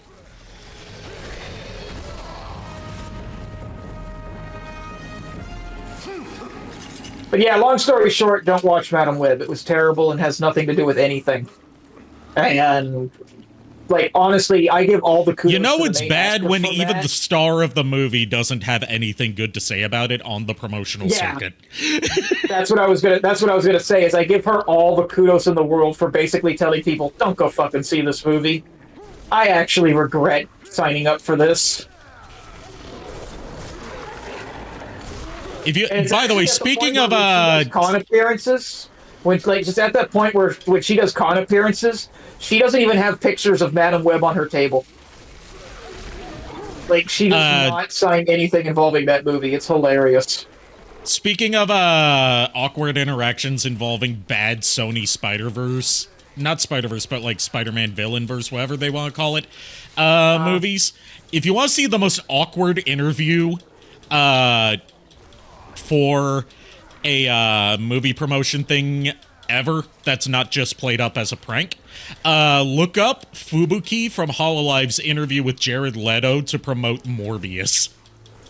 Oh, God. He clearly doesn't know what a VTuber is and is trying very poorly to hide his disdain for having to communicate with an anime character. There's just, like, no redeemable qualities to Jared Leto whatsoever, are there? Nope. He's not even a good musician. His band sucks. I tend to forget he was part of a band. Yeah, he was part of 30 Seconds to Mars before he was, like, a big-name Hollywood actor. Lord Megatron 1992 has returned with munchies. What are you, a stoner from the 90s? No, he's just actually, yeah. Technically, he would be if he partook in the devil's lettuce, then he would be. So I joke, but I also call it munchies sometimes, as I'm actually chewing on a fucking bag of snack mix that's called munchies. I just looked down and saw the name of the fucking bag. Damn it. Way to go for it. Yeah, well, at least I'm being decent and not talking with a full mouth. I finished this game by having gotten to the DLC. The DLC is pretty good. The problem that people had with it at the time it came out, as someone that followed this series as it was coming out, is that it's two parts of one story. So, like, you would buy the first DLC, and then it would end on a cliffhanger, and you had to wait God knows how long for the conclusion to it. Nice. You missed! Hey, you missed, pal! I still need to have that as a sound alert, or some sort of redeem. You do know, JKR, that I was just joking because I love you, right? Oh, ain't that cute. But it's wrong! It's wrong! I love you like I love a tick on my leg.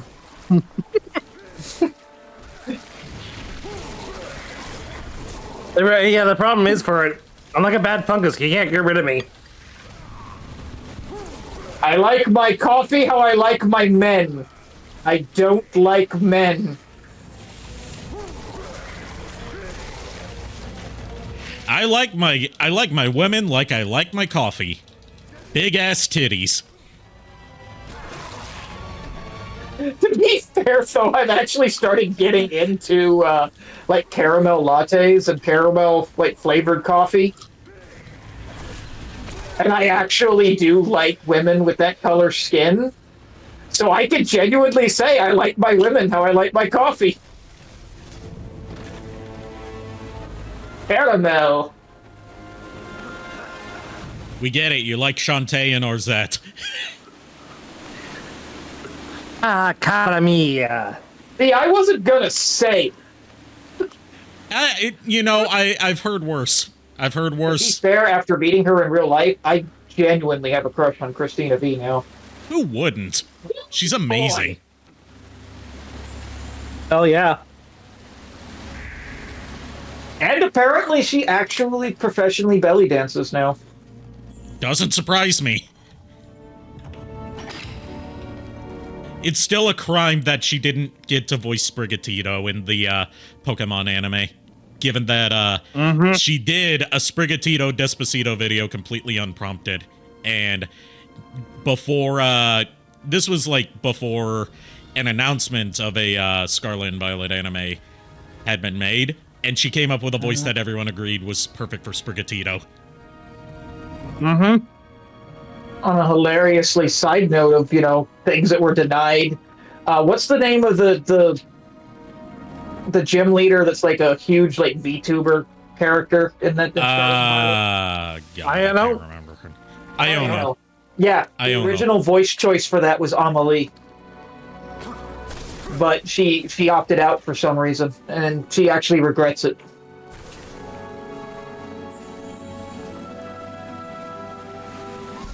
She opted out because I think she said she was working on something else at the time and couldn't commit. Oh. Amelie. She was like she was one of the original voice choices for I know. Okay, who was Amelie for? Who was she I don't know. Choices for? I don't know. She wasn't the voice actress for it. That was my point. No, he's making a gag about Iono's name sounding like I don't know. Even though I'm pretty sure it's just I know. No, it's Iono. Iono? Yeah. There is an O after the I. I got you. Watch the anime get to where she's introduced and it's pronounced some way we never would have thought of. Like half the pronunciations they come up with in the anime, it's like, oh, her name's actually Iono. Stop now. Pretty sure she's already been introduced, but then again, I haven't watched the Pokemon anime in decades. Same. Last one I watched was Black and White, and I watched a little bit of Sun and Moon. The Sun and Moon one's not bad. Last one I watched was Diamond and Pearl. I gave up on it with Black and White because the fuck is her name? The main female chick in that one. Iris? In Black and White. Iris. Iris. Yeah, she annoyed the shit out of me. That, and I didn't like that they had like this whole story at the beginning, building up to Team Rocket finally being competent and badasses, and it completely threw it out the window. I mean, even the creator of secret stealth mission, even the person who came up with the Team Rocket duo of Jesse and James doesn't like how Team Rocket were portrayed in later seasons of the Pokemon anime. I will say, though, they did get one of the best endings in Pokemon. So they got a proper send-off, which was nice. Shadow Dragon says, last one I watched was the Lucario one. The one with Goku as Lucario. And also, that was the last thing to actually feature the original voice cast. No, it was the first thing to feature the new voice cast. No, because the movie itself, Lucario, had the original voice cast. The short. No, it was the first thing with the new voice cast. There was a short that came with it to introduce the new voice cast. I remember because I remember watching. It was like The Secret of Mewtwo or some shit was the name of the short, and I remember watching it and being completely over like, what the fuck is this? Because I barely remember the Lucario movie, apart from the fact that it gives us a peek at Bonsly and they pronounce his name wrong. Yep. Lucario and the Secret of Mew. This is the final thing to feature Eric Stewart, Veronica Taylor, and Rachel Lillis and Madeline Balstein. Okay. But yeah, included was a short that introduced all of the new cast. Okay. Yes. I remember because I love fucking the Lucario movie. That was like my favorite of the movies. I mean, my favorite of the movies was Destiny Deoxys. You know what? That's actually a good movie. But it's my favorite because Deoxys is one of my favorite legendaries. Just the concept of it. Isn't that like the first one where they like straight up almost kill like half the fucking cast only to bring them back? I mean, it's one that has like almost an apocalyptic scenario going on with Deoxys. That's part of why it's my favorite. I know Legend of Lucario did it. How many times have they tried to kill off Ash in the movies? I'm genuinely curious. The answer to that is yes. The answer to that is every time they make a movie. Mm-hmm. I honestly, did he die in Power of One? I don't think he died. I don't know. I didn't see Power of One. He did not. Power of One is like one of the best ones. Are you talking about Are you talking about Pokemon 2000, or are you talking about the newer one that Pokemon 2000? Oh, I only saw Pokemon 2000 once. I can't remember anything from it apart from like I got an Ancient Mew card when I went to see it, and then years later I found out that Ancient Mew is actually one of the worst cards in the game once people figured out how to translate the text on it. The sad part is I tend to forget that there was another movie with the same title, Power of One. No, what I was getting confused is they had another one that was called The Power of Us. Yeah, that's what I'm... Well, no, there's Power of One and Power of Us, and then they like... I might be misremembering this. Power of One is the subtitle of Pokemon 2000. Right. But like I'm saying, I swear there actually was like another movie that came out called Power of One and then Power of Us. But again, I might be having a Mandela effect. When you have a lot of Mandela, you have a lot of Mandela effects, my dude. It's not a Mandela effect, Furry. It's the fact that you just can't fucking remember. You're an idiot. I've asked you to please stop calling me an idiot. You're an idiot, Starscream. Okay, I'm sorry. I'm not gonna do it anymore. Don't worry. I'm sorry. I know I am, but what am I? I will say that a bit of trivia that I completely forgot about was Pokemon 2000 has the character of Melody in it, who is like again was one of my like back in the day crushes. Yeah. I forgot she was voiced by T. Gardner from the Yu-Gi-Oh show. Taya. Yes. But yeah, I forgot it's spelled T, but it's pronounced Taya. There's an accent on the Aya. She's also the voice of Charmy in most things Sonic related. For a while, not anymore. Yeah.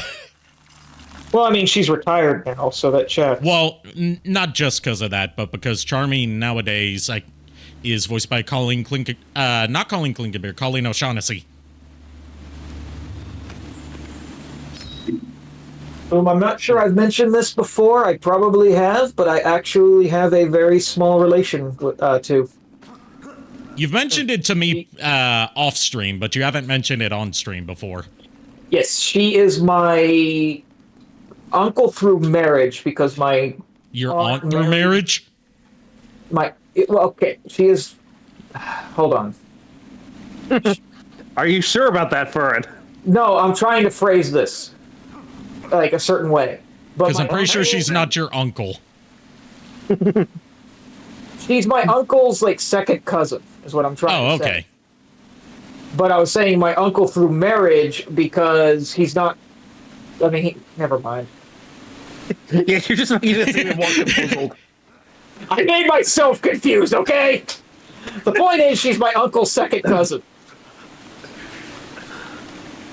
So I'm like, so it's one of those connections that's like let's see, Biggie 1996 says, "Hey, hello. How do I stream this? I am streaming the PC version with I'm streaming the PC version on Steam through OBS. It's not letting me. I mean, it depends on what platform you're trying to stream it on, and what you mean by it's not letting me.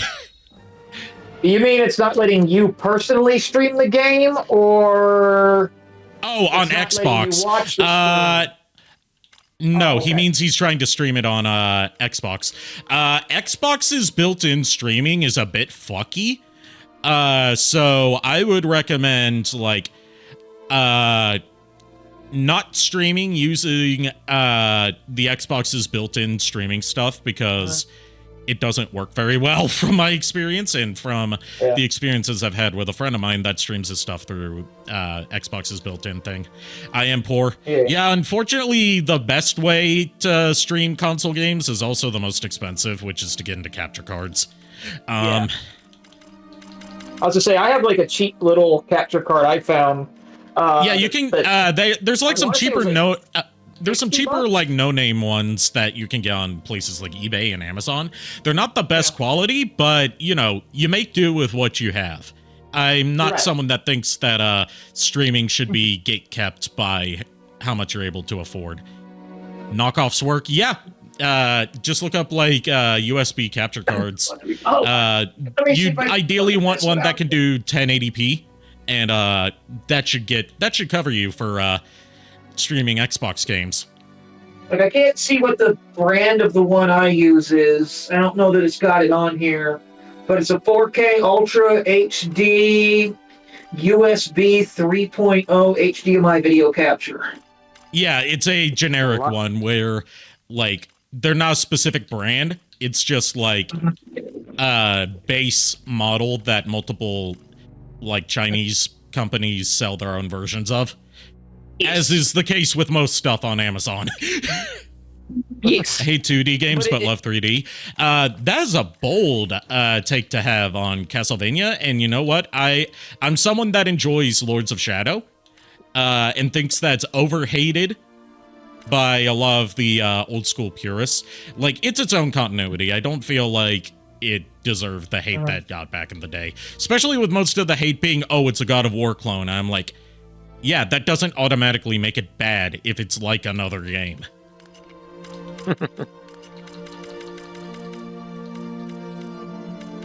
Like, when you get down to it, the original God of War was a Devil May Cry clone. It's a clone of a clone. I get it. That just makes it worse. No.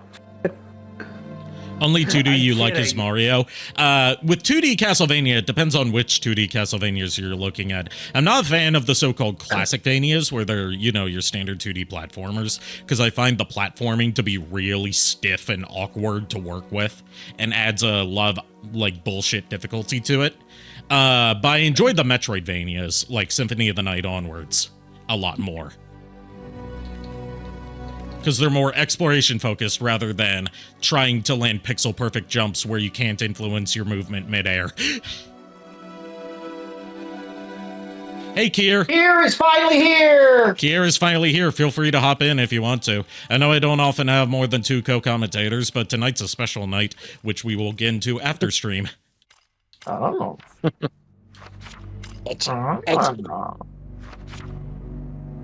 My back itches. I'm itchy. Have you tried itching your itches? Hey, random question, but like, speaking of special things, JKR, have you heard from our friend about a project? I have not heard from her yet. I mean, granted, the holidays just came and went, so I did give her till the end of the year. So I will pop in with her when I get a chance and ask her how the project's coming along. Okay. What's the best Lords of Shadow, 1 or 2? I prefer the... Like, God, I have so many things to say about Lords of Shadow 2 that I'm trying to save until I get to Lords of Shadow 2. But it's also from the perspective of someone who hasn't played Lords of Shadow 2 since it came out, because I was so let down by how Lords of Shadow 2 turned out.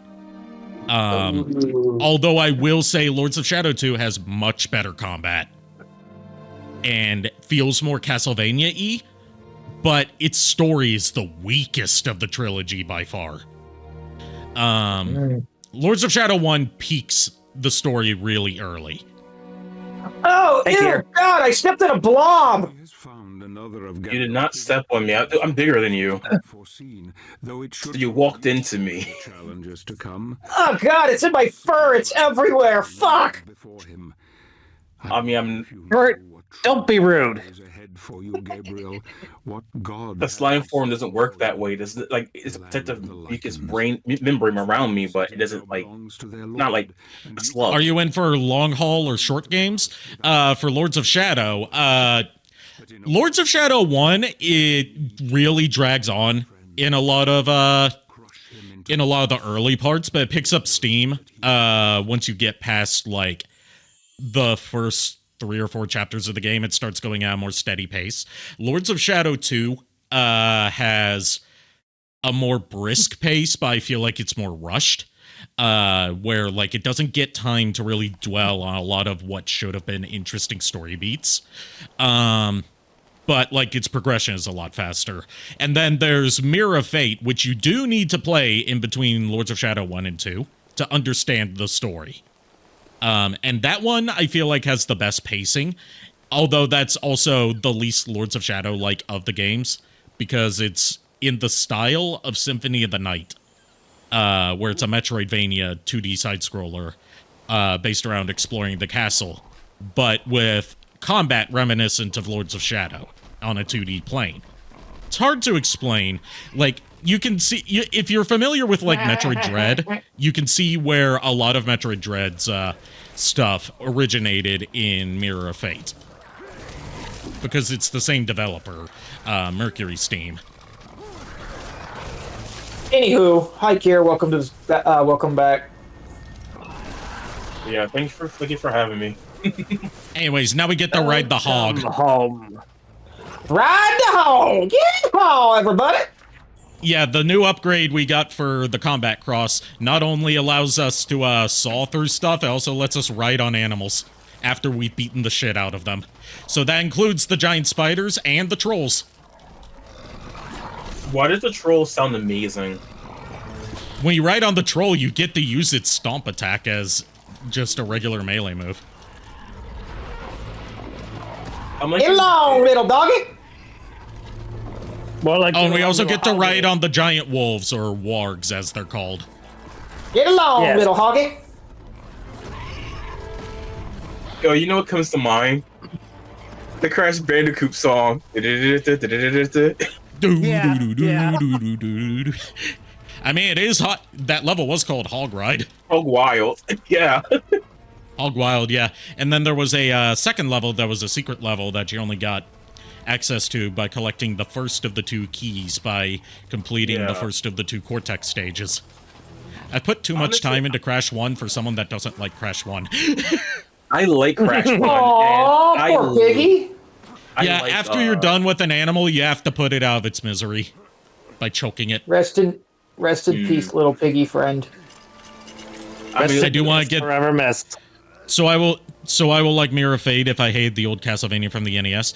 If you don't like the old Castlevanias from the NES, then you'll probably like the Metroidvanias better ones that start from Symphony of the Night onward. Like, basically all the ones included in the Dominus collection that's out now. Because they are not really all that focused on platforming, and instead are more like Metroid, where you're exploring a big map. And finding, like, treasures and upgrades along the way to help you unlock new areas of the map. And there's no bottomless pit bullshit, and your jump isn't stiff and impossible to control. I would argue Donosaro, Order of Felicia, like, you have, like, the best jump in the franchises.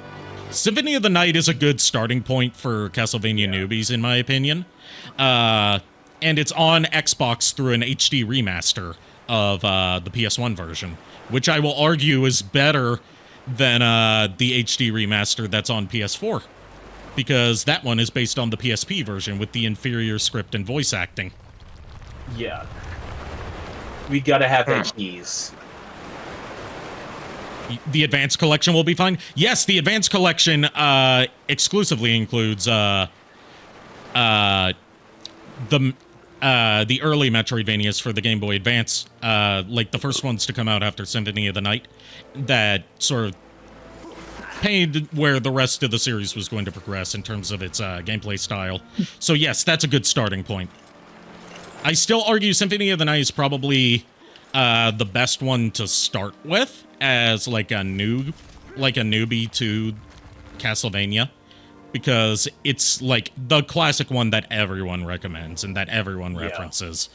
But Lords of Shadow is like, it's its own self-contained trilogy that's not really representative of the Castlevania franchise, but it gets a lot more hate than it deserves.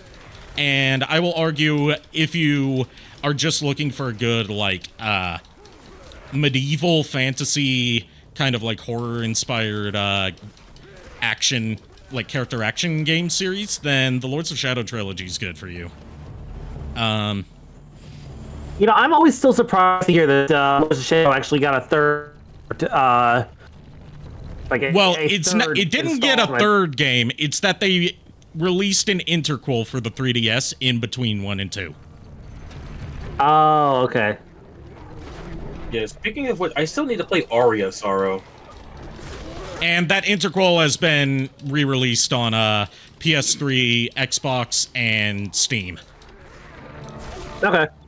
It's an interesting case where it was actually developed for PS3 and Xbox 360 first, and then ported to 3DS, and then ported back to PS3 and Xbox 360.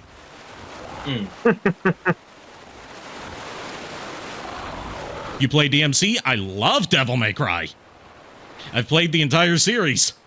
And I'm really looking forward to the new Netflix series. You are among friends here, my friend Biggie. Yeah, I love Devil May Cry. I love Bayonetta. I love Beautiful Joe. I'm not a big Bayonetta person, but I do love me some Devil May Cry. I would prefer Bayonetta only slightly over Devil May Cry. Bayonetta just ended up pissing me off. Depends on which Bayonetta you're playing. If you're playing Bayonetta 1, that one does have a lot of bullshit do or die moments in it. Yeah. Like, Hideki Kamiya is someone that isn't all that concerned with being friendly to newcomers, shall we say. He likes making his games difficult and rely on, like, fast thinking and keeping you on your toes. Oh, okay. Yeah, I like Skyrim. Skyrim fan? Skyrim. I've actually never played Skyrim. I've never played an Elder Scrolls game, even though I technically could start with the first two, since those have official newer ports on Steam, I believe. Yeah, they were ported over to the Unity engine to make them more easy to play on Oblivion is amazing. platforms. Oblivion is the best of all three of the new G trilogy. Oh, there's a mod actually. I need to show you later, Ferret, that you might like for Morrowind. Like when I say it adds so much life, I gotta find the video for you. I'm actually like super excited because they announced that we are getting a official, like, full remake remaster of Oblivion next year. Wait, what? Yep.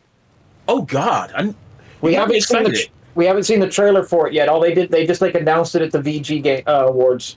Oh, I love Kingdom Hearts as well. Kingdom Hearts is great. I've had like my ups and downs with Kingdom Hearts, but I feel like I've kind of reached an equilibrium where I'm like just waiting to see where it goes next. But they got most of the original voice cast to come back and redub their lines for it too, apparently. Wait, really? Yep. Oh, dude, you're making. I'm also a big Metal Gear fan. I've been slacking on my Peace Walker playthrough, but I've been playing through all the mainline Metal Gear games as well as Rising, as sort of like a retrospective on one of my favorite franchises. I'm also big into Mega Man, which means my life is pain. Give me the X series. X1 and X4 are my all-time favorites. I haven't tried much Monster Hunter, or any Monster Hunter, but I do have Monster Hunter World on 2 platforms. I just haven't played it yet. Hey, Ari. Yeah? I have a question for you. You haven't played Monster Hunter, but have you played Monster Rancher? I've played Monster Rancher 2, and I didn't know what I was doing in it, so I never got very far in it. My introduction to Monster Rancher was through the anime, which was also the first anime I ever saw, before I even knew what anime was. I enjoyed the anime. Yeah, Pixie was unreasonably sexy for a kid's show. I feel like Pixie might have been my sexual awakening, now that I think about it. Mine was probably a toss-up between Rouge the Bat, Tsunade from Naruto, and Hinata. Shippuden Hinata specifically. I would say, honestly, for me, it would be Pixie, Sailor Venus, and Erika from Pokemon. Oh, yeah, and Bulma, of course. For me, growing up, it was... Actually, that's a good question. But, like, Sailor Venus was, like, my first actual fucking crush from an anime. For like, me, it for was any cartoon, actually. Sailor Jupiter for me, if we're going Sailor Moon when I was a kid. Ooh, Pokemon, I got Let's Go Eevee and Arceus. I've been out of the Pokemon franchise for a while. I just... It doesn't quite click with me anymore. Not that I think the games are, like, inherently bad or that, like, you know, the series is doomed or it's just getting worse, whatever. Like, yeah, there's been some bad recent games, but I don't think that's a sign of, like, an inherent problem with the Pokemon IP. And I'm not, like, a Gen 1er either. Gen 1 is my least favorite gen of the ones I've played. Like, I have very odd takes on Pokemon. Like, my favorite game overall is Colosseum. Oh, you'll never guess in a million years what my favorite Pokemon is. Oh, I know. Is it a Dragon Terra type G Max Mega Ferret? Take him longer than anticipated. No, well, it fucking is now. Oh God! I made it sound epic as hell, didn't I? Yes, you did. His destiny awaits him. You managed to make a Furret sound metal as hell without it being a steel type. Oh God! No, actually, the metal funny thing Furret, is, anyone? The funny thing is, my favorite Pokemon is actually Vulpix. My favorite. You should play Elex. I'm not familiar with Elex. I played a bit of Power World. Haven't played much of it because it kind of the gimmick of Power World wore off on me. Ooh. When it came to creating my new persona, because I kind of grew out of Undertale, because for a while I was Nerdy Thames, but when it came to like creating my new avatar, I actually debated Nerdy Vulpix, but it didn't really roll off the tongue. Nerdy Furret definitely rolls off the tongue. Yeah, and I was playing new Pokemon Snap, and the Furret showed up, and I was like, you know what? I remember Furret, and I fucking love Furret. Oh my God, Zombies fan. You know, I'm not much into first-person shooters, or at least I wasn't for a while. I really haven't played much Call of Duty, apart from, like, occasionally playing some matches at a friend's house in high school. Like, my go-to first-person shooter as a kid was Halo, due to that being what I had. But my afraid of spiders. My FPS of horrifying. My FPS of choice nowadays is the Doom series, especially the newer games. So, it's funny you mentioned Call of Duty because one of the girls that worked at the mall wants me to play Call of Duty with her. This is literally the embodiment of my fucking nightmares. Oh, same here, dude. This is what I was talking about. It's like it's Spider Riders. If you were playing as a clown, this would be 10 times worse for me. I would have to agree. I'm with Furret. Like, it's weird. You pump for the new reboot, the new reboot. It would be worse for me if you were riding a giant scorpion, to be honest. I've actually never played Perfect Dark, but I've heard great things about the original and the remaster that got on 360, which is basically just the original with improved controls and a new visual overhaul. Yes. Yes. I've heard mixed things about Perfect Dark Zero. I know that people have been waiting for a new Perfect Dark game for a long time, and I'm glad to see it's finally happening.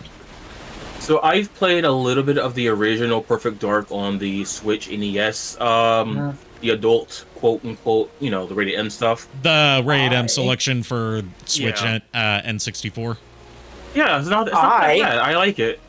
Have a mint condition copy still in box, sitting on my display case, actually. Stop, I can only get so aroused. I only recently tried out GoldenEye for N64. Oh. And I still need to do some multiplayer with it. because I've only done the single player mode, and I feel like the single player is probably the part that's aged the worst. Dude, let me know when. I will play with you. And yeah, hey Timo. Hey Timo. Haven't seen you in a while. Glad to see you here. Hello, Timo. I need to talk to you later, Timo. No, actually, funny story. There's a local comic / video / nerd store out here that I don't actually know the actual name of. JKR knows about it though. I just call it the Nerd Mall. And the dude that runs it is actually a friend of mine, and he had a mint condition copy of Perfect Dark and sold it to me for like $50. Nice. Ooh. My local, nerdery shop, funny story, involves a place near where I live now that I've been wanting to shop at for a while called Lost Ark. They have a social media, they have like a Facebook page at the very least where they post like new trade-ins of rare and or interesting stuff that they've gotten. And somebody made a custom like printed off case artwork for a big Chungus game in the style of the Sonic Adventure box art. Nice. And traded that into them, and they now have it on display. Nice. I respect that. I talked like they didn't just trade that in; they traded it in along with some actual games. Yeah. Oh yeah, and Ari, I talked to one of my friends at GameStop, so I will get that code for you tomorrow. Okay, thank you. No problem. I've been meaning to pick up that Mario Kart for a while. It's just whenever I have money for it, there's always something else that's more priority for me. I can relate. My aunt sent me a few. It's also me not wanting to pay full price for a game that when you think about it is over a decade old. Because my boy gets a discount, so there's connections and networking. But that's getting into an issue with like Switch games never going down in price this whole generation. I mean, that's Nintendo in general. But that's a rant for another time that Scott the Woz has already done way better. Yeah.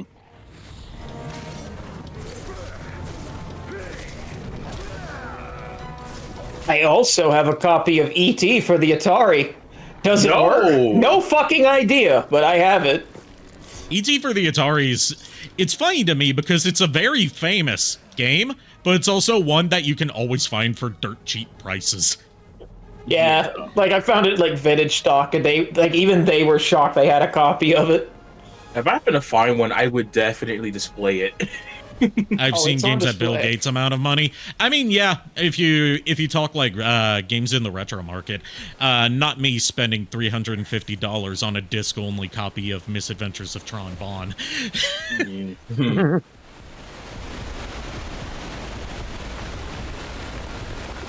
Literally any Pokemon game right now that isn't Scarlet and Violet.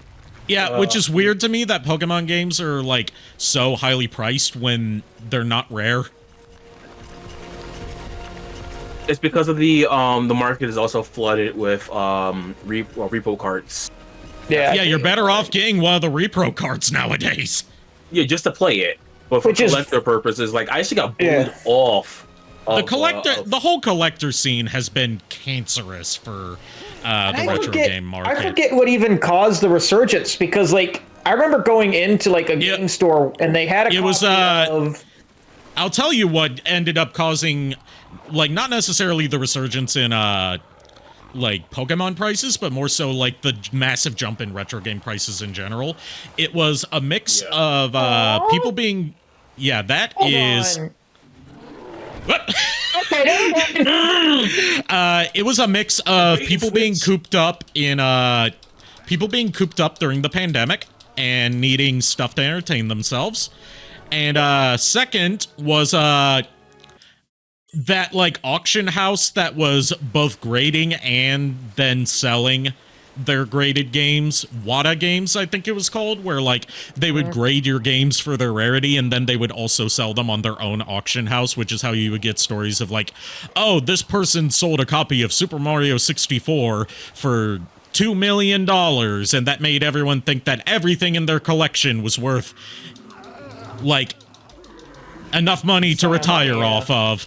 And that led to retro game market prices just skyrocketing, and they've gone down slightly, but I don't think we'll ever see those glory days of being able to pick up a complete in-box copy of Pokemon Coliseum for $20 ever again. Yeah, I'm still trying to get Halo Darkness, but it's like that point, you know what? I was gonna say, like, because what I was saying was I went in one day and I bought a copy of Black and White 2, or was it Black 2 or White? One of the two. But it was like the second version of it. Yeah. For like dirt fucking cheap. And then I went back to pick up a copy of a different one, and all of a sudden the price was like $200, and I was like, what the fuck? What pisses me off is that I have one of the most sought-after Pokemon games of the DS generation. I just can't find the cartridge, otherwise my set would be complete, and that I could sell it for a good couple $100, and it's Heart Gold. I even have the Pokewalker. That was the one I went back for, actually, was Heart Gold, because I thought I'd lost my copy. And funny story, I ended up finding it after my move. I have the box, but I can't find the fucking game, and that pisses me off. So I don't have the box. I have the game for Soul Silver and Heart Gold, and I got one of the Pokewalkers. My Pokewalkers don't even work anymore. They do. No, like mine doesn't. For whatever reason, it stopped working. Battery? So now we get to ride the troll. Ride the troll! Yeehaw, everybody! Remember, don't feed the trolls. I'm feeding them a knuckle sandwich. Please feed us, trolls. We're very hungry. Oh, hold on. I thought you were a goblin, not a troll. Technically, I'm a furret. Shut up, Furret. No, you. Furret kebabs. Maybe you. I've already spent $100 on Nightshade for PS2. Not doing that. Not doing that again for another rare game. Lol. Imagine spending $100 on a rare game instead of. Imagine spending only $100 on a rare game. Again, can't relate. I spent $130 on a dot hack game that was Japan only on the PS3, being Dot Hack World Sekai ni whatever. Yeah, I spent $130 on that. It looks awkwardly over at Shantae Collection. I'm saying imagine spending only $100 on a rare game. Right, that's why. For it. Speaking of Shantae, you know I have both the GBA and the Switch version. What, 2 of them? Nice. Yes. I'm still waiting for the damn remake of the Lost Shantae game. They still haven't released it yet. I didn't hear about that. Yeah, they announced it like a year ago, and they still haven't. It's because they have to actually finish it. Right. Yeah. You hadn't heard about that here? I haven't. It was a canceled. It was a canceled Game Boy Advance sequel to Shantae that Limited Run Games and WayForward partnered together to uncancel and finish. And it's called Risky Revolution. Yep, it's going to bridge the gap between Risky's Revenge and the original Shantae. Ooh, nice. And explain why, like, literally no one remembers the events of the first Shantae, apparently. By the way, Biggie, I was actually really close to trying to import one of the Scarlet and Violet, the figure that was available only in Japan, Europe, and then at very last fucking minute, it was like U.S. Target stores, but they were select Target stores. Yeah, I was about to spend about $250 on that. I do have one Pokemon, not really a game, but just Pokemon thing that is pretty rare because it was a pre-order exclusive. Back when they used to do cool pre-order exclusives for Pokemon. Yeah, it's a poster. But I don't know what its value is on the aftermarket, and I'm afraid to check. And it's the pre-order bonus disc for Pokemon Coliseum that includes some trailers and Jirachi for Ruby and Sapphire. I can check for you if you like. Oh yeah. Like, I'm afraid to check because it's either, oh, I could sell this and make a ton of money, or, oh, it's actually worthless. It's one of the two. There are no in-betweens when it comes to Pokemon. So I'm seeing prices anywhere from about $90 to about $400. Yup. Mine's not in the original packaging. It would be a loose copy, so it'd probably be in the $90 range. I actually have like Ultra Sun still in package, like unsealed. It's a sad story as to why I have it, but I have it. I feel once games are all $200, it's fair game to emulate. I mean, I'm someone who thinks it's fair game to emulate when it comes to, like, consoles that are no longer in production officially, at the very least. Like, if the people who make the consoles and the games are not seeing a cent of the money from these aftermarket prices, then emulation is not only, you know, morally justifiable on that front, it's also the better way to go about it. Hi, buddy. Yeah, I'm in that same boat right now because I'm actually looking at some ROM hacks for Pokemon for fun, you know? Like, as much as Nintendo doesn't want to believe it, like, most of the games that people are, like, emulating for... Oh, God. Like, retro emulation stuff are not first-party Nintendo titles. It's the third-party stuff that's stuck in limbo. Yeah. Is it sad I was rooting for the spider to fall off the bridge? No, I was rooting for the same thing, dude. Same thing. I mean, you've seen that this game does have a sense of humor. You wouldn't put it past them to have the spider fall off the bridge.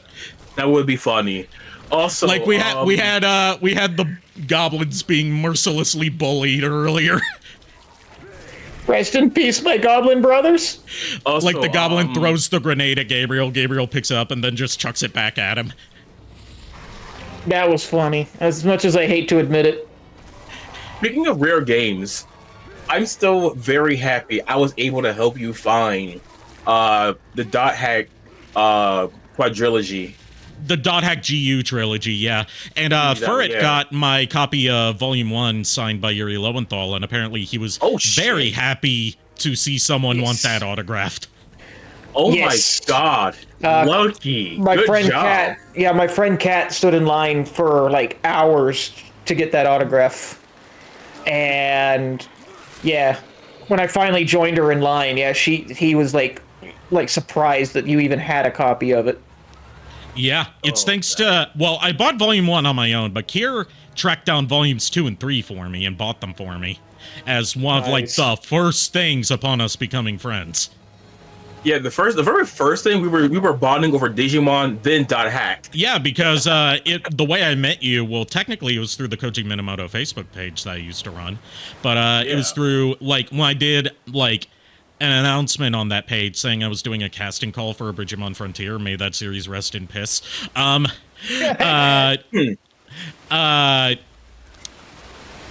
were the first person to respond to it.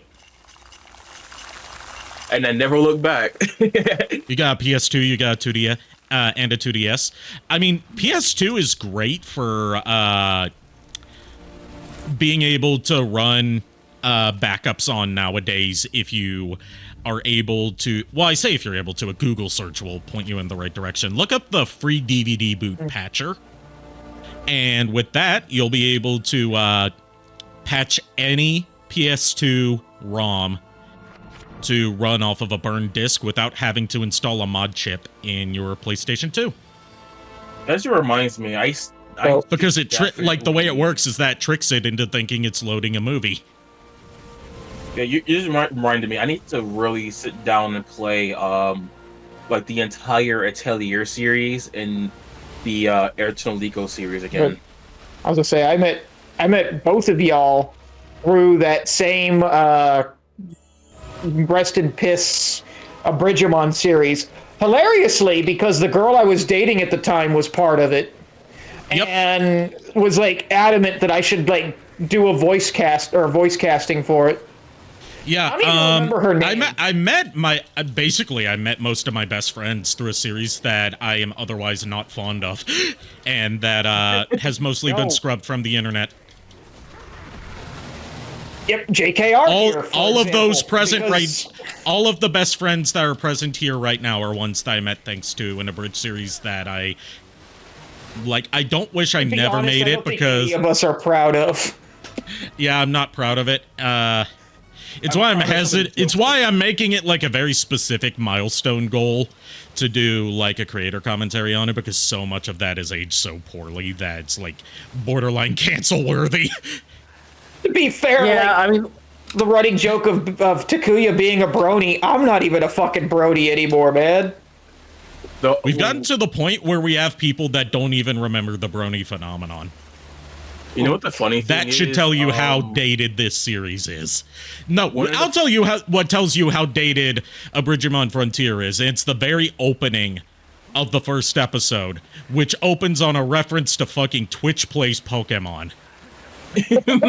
Anarchy! Anarchy! Vote for anarchy, damn it! Anarchy! Vote anarchy, damn it! I would say the one joke I haven't done the Takuya voice like that in years. Fuck you.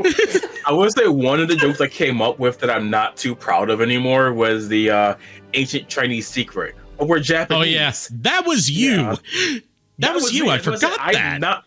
Yeah, that's why I said I am not proud of that joke anymore. I'm not proud of damn near anything we did except for one that me and Furred both agree on as one of the best gags we did in that show, which is and the sad part is we came. They won't be able to see. They won't be able to see us if we're wet. There they are. They're easier to see now that they're wet. The stupidest fucking thing we came up with, and we both came up with it like on the fly. You want to know what? Okay, there's two things I am proud of, and that was the choo-choo, motherfucker. Yeah. You just like saying that in that specific tone of voice. I also rather like the, I think I broke my pancreas, just because it's the stupidest fucking line. Pancreas is just an inherently funny word. You know what else I'm proud of? It was the Mushroom Mom Brothers stuff. Oh yeah, playing them as the Amoeba Boys. Yeah. Can we say that was probably my best suggestion ever?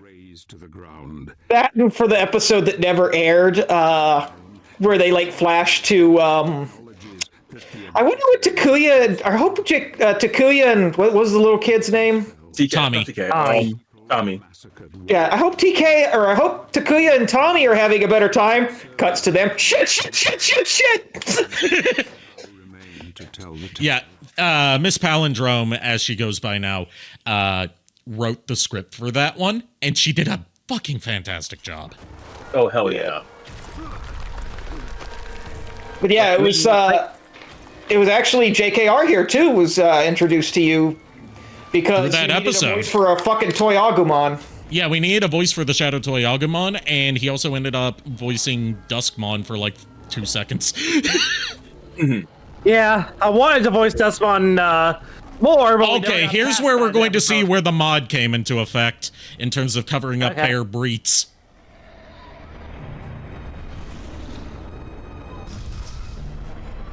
Oh, that thing. Thank you. Oh my god, it's even more glorious than I imagined. Damn. Yes, ma'am, cover your Robertsons. Ever. I have not played this far to see it in action, and I'm even. Okay, bye. That was like the most yeet I'm out of here backflip ever. I don't know how to run emulators on Android, but PC is so much easier. On Android, it's mostly just downloading the associated apps for them and then like placing the ROMs on an SD card. I experimented with it a little bit for an old NVIDIA Shield tablet that I had. I still have it, but it doesn't work very well. It never did. Like emulation on Android all depends on what kind of Android device you have and like the specs that it has. Oh yeah. I don't really use the Takuya voice that much anymore. You haven't needed to. Is part of it. Well, I mean, I do a lot of voice dubbing in my Let's Plays, and for some reason I just never think to use the Takuya voice for anything. There's two things I'm sad about when it comes to a Digimon Frontier. To be fair, though, I never use the Tim's voice for anything either, if I can help it. I never get a chance to really use the Arbamon voice that much, and then the Toucan being from the Caribbean. Oh yeah, that would have been must. There's one thing I'm glad we never got to, and that was our original plan for Karatenmon. I don't remember. It was your idea, but by God, would that have gotten all of us canceled? It was the one that shows up for one episode during the Sakakumon arc that fights Koji. That's like a crow warrior, and you wanted him to sound your pitch that I okayed because I just said okay to almost anyone's pitches back in the day was to have him sound like the crows from Dumbo. Oh, I can still. I'm not going to do the voice. Don't worry. But I can still do that voice, which is hilarious because I did it like a week ago. Oh, jeez. Have a good night, Shadow Dragon. See you, Shadow Dragon. So yeah, don't worry. I would never do that voice on your stream.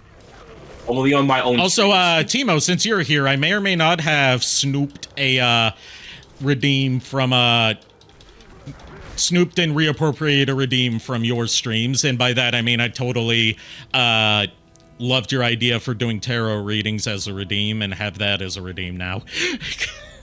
In other words, Ari ripped you off. Yes, I did. Yeah, Timo, I'm going to that store. Is it really ripping off if you provide credit to the original source? The answer is yes. You can't prove I ripped you off unless you can, in which case I did. No. I'm like the guy that wrote that Diesel comic that was like a blatant ripoff of JoJo's Bizarre Adventure, right down to calling the spiritual ally Stance. But it's like, no, I didn't plagiarize JoJo. I was trying to Americanize it so I could get Westerners introduced into the series so they would check out JoJo on their own. I'm like, yeah, sure. That's why you didn't credit Araki or JoJo's Bizarre Adventure as an inspiration. Thank God it only ran for one issue. I'm going to that store. I told you I found the coloring book, tarot cards. If you want that, let me know, okay? Okay. Every time I see Siri available. Every time I see Siri bot pop up, my brain misreads it as sexy bot. Sexy bot is something that would be on off-brand Twitch. Mm-hmm. Ah, yes, we have Twitch at home. The one where Project Melody does her side job as a yoga instructor. Ah, yes, a yoga instructor.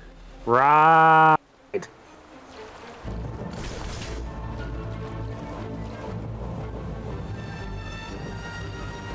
I really do want to get back into like the voice work shit now that I have a much more proper microphone set up. Yeah, one of these days I'll get the Megatron Origins comic dub off the ground. One of these days I'll get around to actually editing something, and I'll put together that first issue of the IDW Sonic comic. Yeah. Yeah. It's just like I have to be in a certain groove to edit stopping me from starting episode 2 other than laziness. Yeah, I feel ya. Actually, I say that, but it's been like hell at work the last couple months. Our new manager says, quote unquote, I have a plan for 2025. We're gonna get this fixed and you guys are gonna have more time off. Is that what they say? He doesn't mean that like as a threat. He doesn't mean that like as a threat. But like the fact that like we've been working so much, you know, we've been working late hours is what he's meaning. Like he's going to be putting an end to the working late hours thing. But has he delivered is the question. Is it 2025 yet? Yeah, usually when managers say that, I don't buy it. That's just me though. I don't know. I'm sorry, dude. I'm honestly at that. Dude, nah, it's fine. I'm at that point with that job where if his plan is to fire us all, I don't give a fuck. You know what I'm saying? Yeah, I get you. I was like, ooh, unemployment. Oh no. Imagine being employed. Can't be me. I'm employed and I hate it. Save me, please. Also, I'm back. Good food. Welcome back, yeah. Enjoy thy food. Oh, I will. I got Chinese food. Something I was going to say earlier during the Shantae conversation, Kier, that I think you'll find cool. When I met Christina V a couple weeks ago, yeah, I got to do my my Shantae, my infamous Shantae voice that I preserve mainly just for Shantae anytime I'm playing a Shantae game. How many times do you think I could say Shantae in a sentence? Too many. 20 more times, I would say. Anyway, I got to do that voice for her, and she absolutely adored it. Oh, do you know who can do a really good Shantae voice? That's the funny part is my Shantae voice fucking sucks. It's literally just a high-pitched, whiny voice for no reason, but she still loved it. There was a woman that worked in our fan dub of Danganronpa who had a killer. Oh yeah, I don't know what name she goes by. Yeah, I don't know. She goes by Jana or anything. All right, I just want to make sure I know everyone's online. Yeah, I'm still kind of in touch with her. I haven't talked to her in a while, but I've got her as like a. I've got her cast as like if I ever get around to creating proper models for my other characters for my review series, she's voicing one of them. I almost gave Zelda the Shantae voice during the stream this afternoon, but I opted out of it because I actually like Zelda. Which is weird to say because I love Shantae. But I like Zelda and I wanted to do her respect. You know? I didn't want to do her dirty by giving her a high-pitched, whiny voice. Not that Zelda, at least. Yeah. Oh, yeah. I think I put it in the meme group, the Z... What was it? I think you sent that. So right? I debuted my actually sexy voice for her. Yeah, I'm still voting that the CGI thing you put in the meme dungeon, Ari, as terrifying. Oh God. It's the CGI thing of the very first Christmas song from SpongeBob. It's not. The CDI thing. CGI, excuse me. Yeah. Yeah, CGI is computer-generated imagery. I'm tired. Yeah, it is a, it's technically an AI cover, but for a festive holiday message. But, like, the animation is 100% original, but done in the style of the old CDI Zelda animations. Yeah, and one scene has Zelda being oddly sexy, and I'm sitting here like, no. No. What it has is femboy CDI Link, which is something I didn't know I needed. Yeah, I'm okay with that, but I thought that one scene where they're both naked. Yeah. Or the one where they're both in sexy Santa outfits. Yeah. Also, Furret, you saw the My Name's Jeff thing, right? I didn't get a chance to actually look at it yet. It was the actual voice actor did the My Name's Jeff as the shark.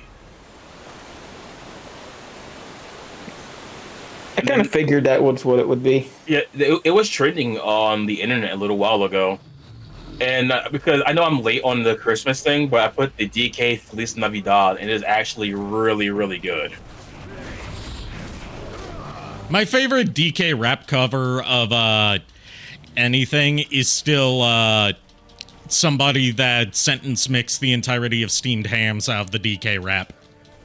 Oh God, I remember. You showed me that one.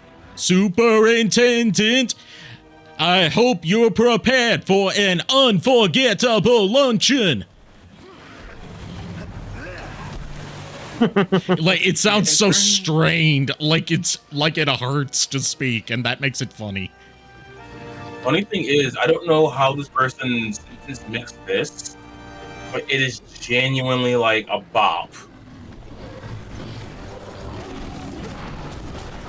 I mean, what helps is that the way that the DK rap is programmed to play in Donkey Kong 64 makes it so the vocals are isolated from the music. So it's super easy to edit it. What I mean is, like, I have an idea of how, like, it's when I say it's smooth, it is really good. Like, I didn't know you could sentence mix the DK rap to sing a song in Spanish, and it sounds smooth, like butter. You'd be surprised. You think that's impressive. You should see the cover of I'm the Scat Man done using Morshu. You gotta show me that later. Considering Morshu only has 2 lines of dialogue in the entire Zelda CDI duology. Yeah, oh god. But by complete happenstance, those 2 lines contain every phoneme in the English language, so you can theoretically sentence mix them to say anything in the English language that you want. Hear me out, okay? I want to hear someone sentence mix that to do someone that I used to know. I'm pretty sure they've already done that. Wait, what? Pretty sure they've already done that. They've also done yeah, they've done a lot of stuff, not just rap songs. But yeah, Morshu remixes are an entire subgenre of YouTube poops. Like, we've also got that video of Morshu reading the entire Bible. Oh god. You told me about that one. Oh god, literally, yes. Holy beans. Now you're just somebody that I used to know is actually on my list of songs to one of these days sing as Toad. Someone's done it already. What? Someone has done that. Yeah, but Furret hasn't. I know. Dude. Okay, Furret, when you do it, I'm going to pick both those clips and merge them so it sounds like a duet. Oh god. 2 toads singing to each other. Yes. So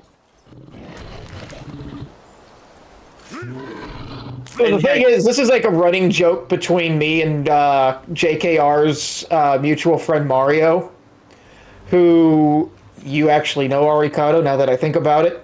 Yep. I was just gonna say, Ari knows Dark Blue Yoshi. Yeah, Dark Blue Yoshi, yeah. It's like a running joke between me and him that one of these days we need to get together and record Toad singing a bunch of songs that Toad should not be allowed to sing. Which is any song. Joining. One of them Toad being No. Toad singing what's it called? Holding Out for a Hero. That's actually on the list. Yo, I should hear me out, because you're gonna make me start joining in on this. What about Toad singing I can't remember the name of the song, was by Biggie, and it was like, save everybody's ears, I will not do the Toad voice on I'm not stream, doing it either. But it's like, let's just say my Toad voice is ridiculous. Well, Toad's voice is already ridiculous. Yeah. Right. But the song starts off as, who the fuck is this? Picture me at 546, Oh, God. I'm not familiar enough with Biggie's work to have an answer for you. But yeah, I wouldn't sing a bunch of like songs like that. It'd be kind of fun to do. Toad doing the next episode by Dr. Dre and Snoop Dogg. I'll do that shit. Toad doing anything by Snoop Dogg. the one that gave us the infamous line, "Smoke weed every day." When a pig's trying to get at your pocket like it's hot. For whatever happened to not doing it on stream? I backed away from the microphone, for the record. I still heard it, though. Right, I said, I'm not going to do it. Like, never mind. The one thing you do have to be worried about, I backed away from the microphone to do that. Let me put it that way. One thing you do have to worry about is Nintendo's ninjas, because someone did a really good parody. Remember I showed you the Don't Save Her? Yeah. Yeah, it got nuked off. Well, not nuked off the internet because fans re-uploaded it.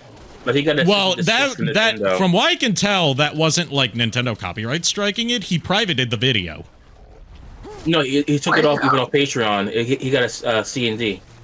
Oh, well, he also privated the original upload. Yeah. Another thing too is because Nintendo fucked around. Now they're gonna find out because now we know it's canon now. Remember, whenever you send a synthesis or a yeah, that so means it's canon that Peach gave it up to Toad. Yeah, that she's a hoe. She don't act So wait, does that mean that Bowsette is canon?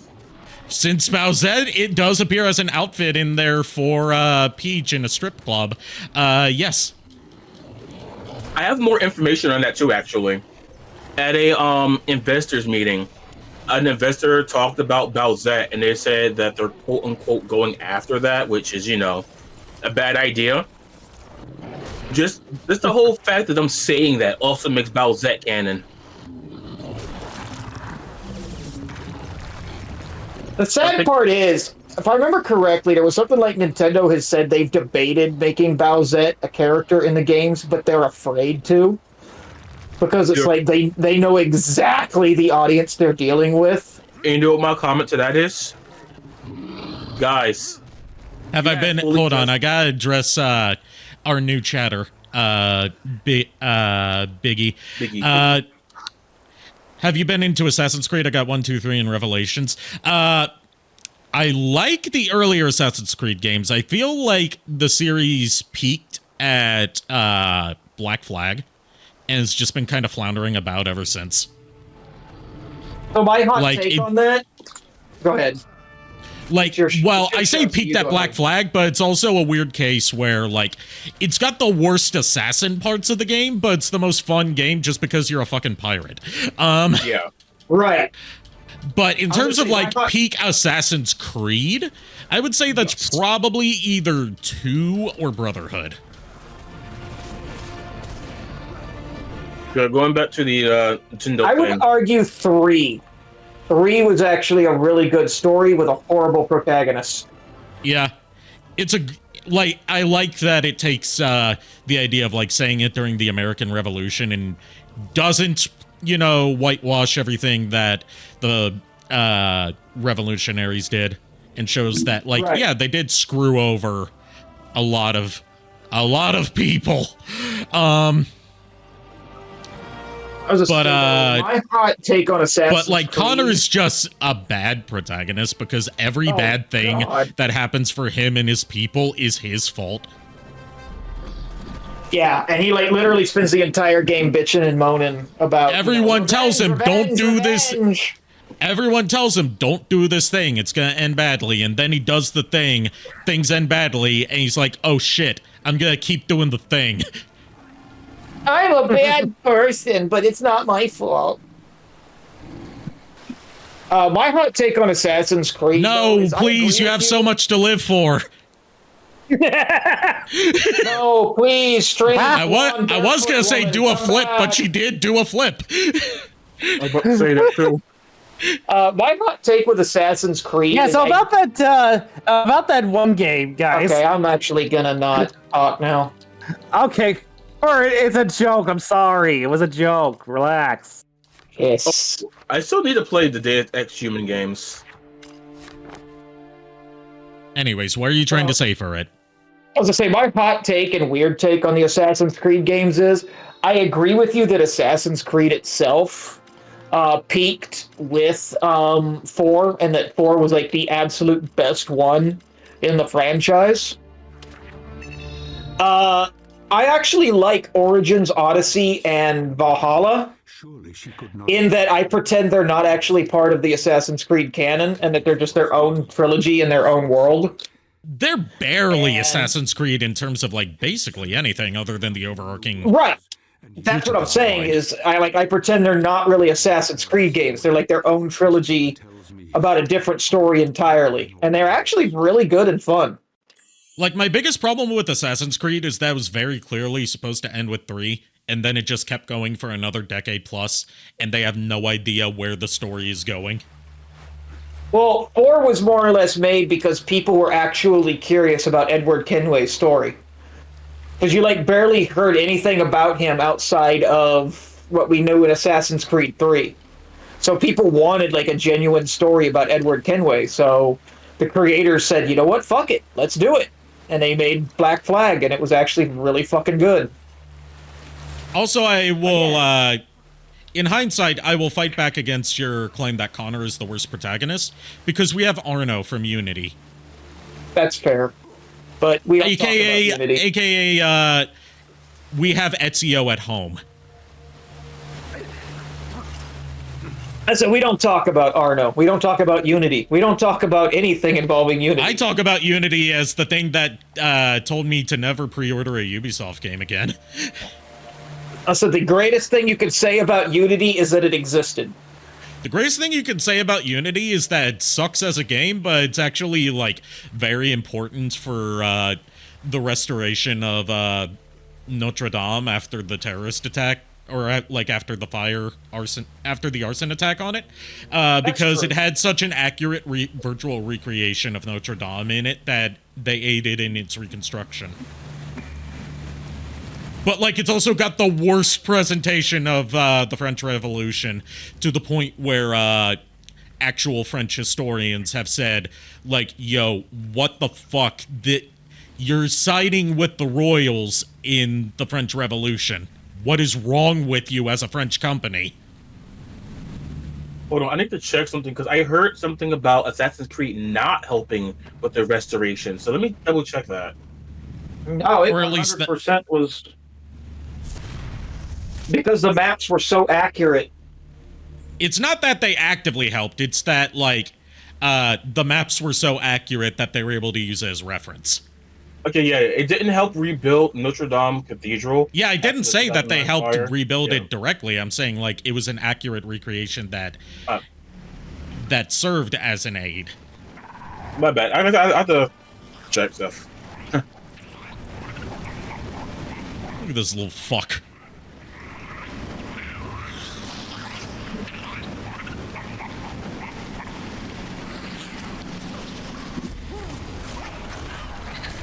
Yeah, Biggie, I think I have almost the entirety of Tomb Raider on Steam. I think I'm missing like 1 or 2 games. I've got, in some way, shape, or form, every mainline Tomb Raider game. I just can't play Angel of Darkness because it refuses to launch on my PC no matter what I do, no matter how many user guides I follow. I just can't get it to launch. Everyone's like, oh, you just need to tick this setting in the settings menu and then the game will launch fine. I'm like, okay, but what do I do if the settings menu crashes as soon as I try to open it? What then? You pray? Like, I can't get past the launcher. I can't even get into the game. There's a censor mod for the nude stuff, so there's no nudity in this playthrough. Yeah, I've got a mod on that censors the bare breeds in this game, so it's safer to stream on Twitch and yeah, I was saying that for Biggie because he was asking. The PC version has a mod that censors it, as we saw, in a very funny way. Yeah. Madam, I do not mean to alarm you, but there is a blob on your boobies. Madam, please cover your Robertsons. Oh my god! I just went Team 4-star. Instead of saying booby bomb, I said booby blob. God.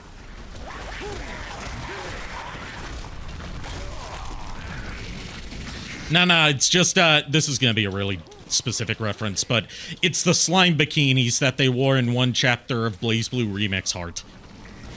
What? AKA the horniest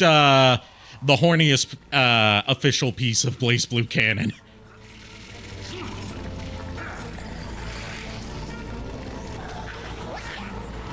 I like how I had to double check. It's like, oh, we're going to go to the beach, but instead of wearing actual bikinis, we're going to wear bikinis that are made out of like a slime that forms into cloth. But oh no, when we go in the water, the slime melts. Oh no. So you want to know the funniest thing that popped up when I typed in slime bikini? I'm both terrified and intrigued. the Dragon Quest slime as a bikini in this drawn. It actually looks really cute. Hell yeah! And then Rimuru in the bikini is also there.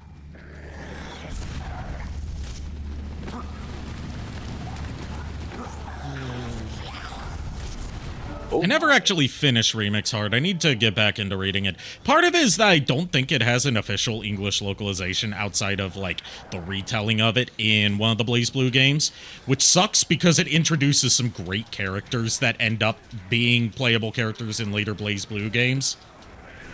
Like, that's the thing that sucks about being a BlazBlue fan when BlazBlue was still getting new games, is, like,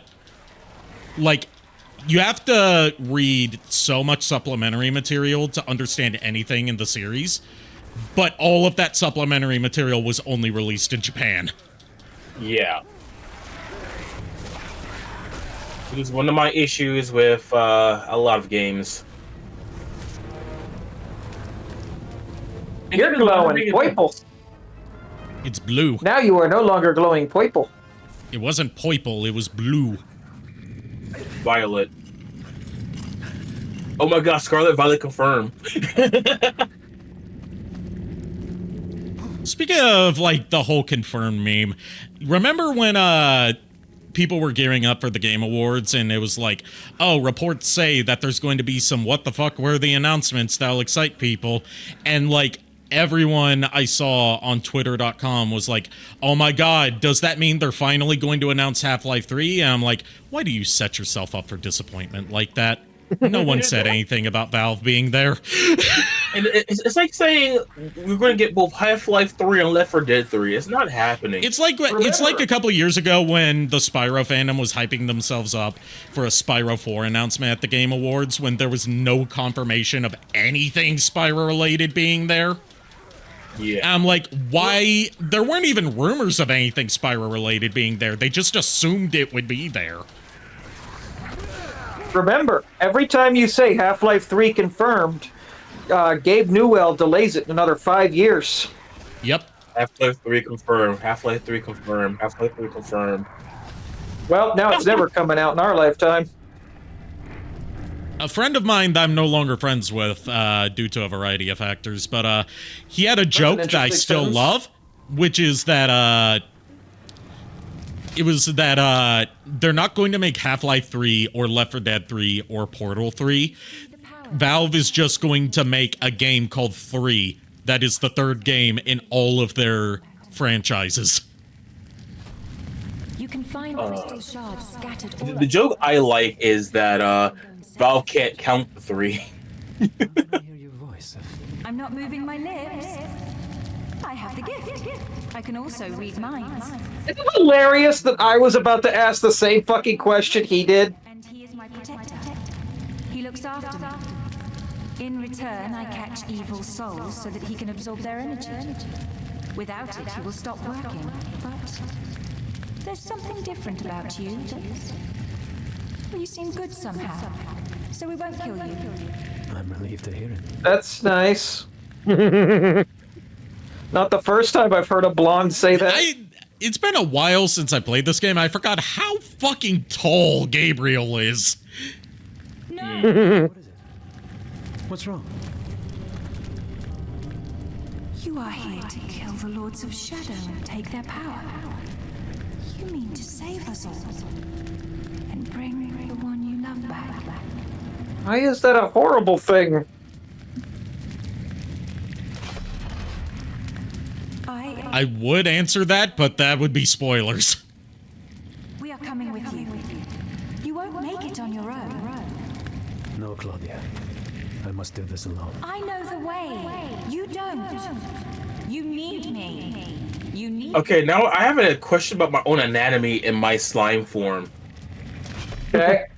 How do I talk without a mouth? Because I don't have telepathy.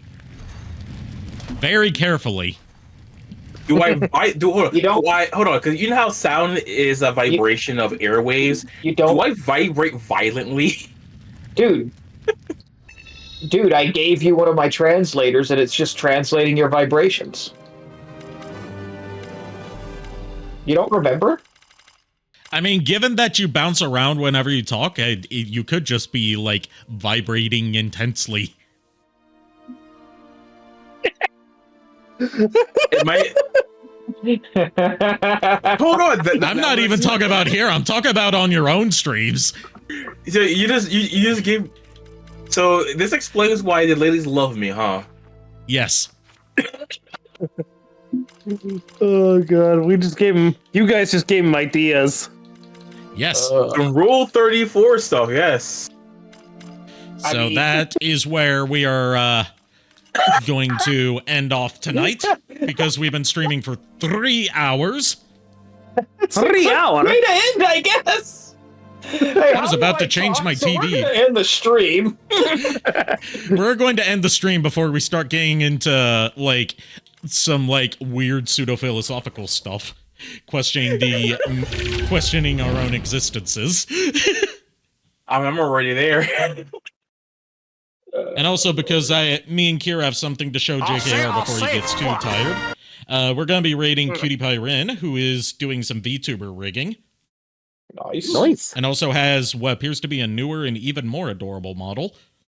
Oh. Yeah, I know she had to work on a new model lately because Twitch, doesn't like the old one. Too risque, apparently. Twitch don't like VTubers in general. I mean, even the VTuber wars, they fucked up. Yeah. Anyway, thank you, everyone who tuned in tonight, including our new viewers. Thank you to all my co-commentators for co-commentating tonight. I'll see you guys tomorrow night with the original Yakuza. Oh. And until then, unpleasant dreams. Well, the boys have called us. We hope you like our show. We know you're rooting for us, but now we have to go. Good night, everybody. Please allow us to fuck off.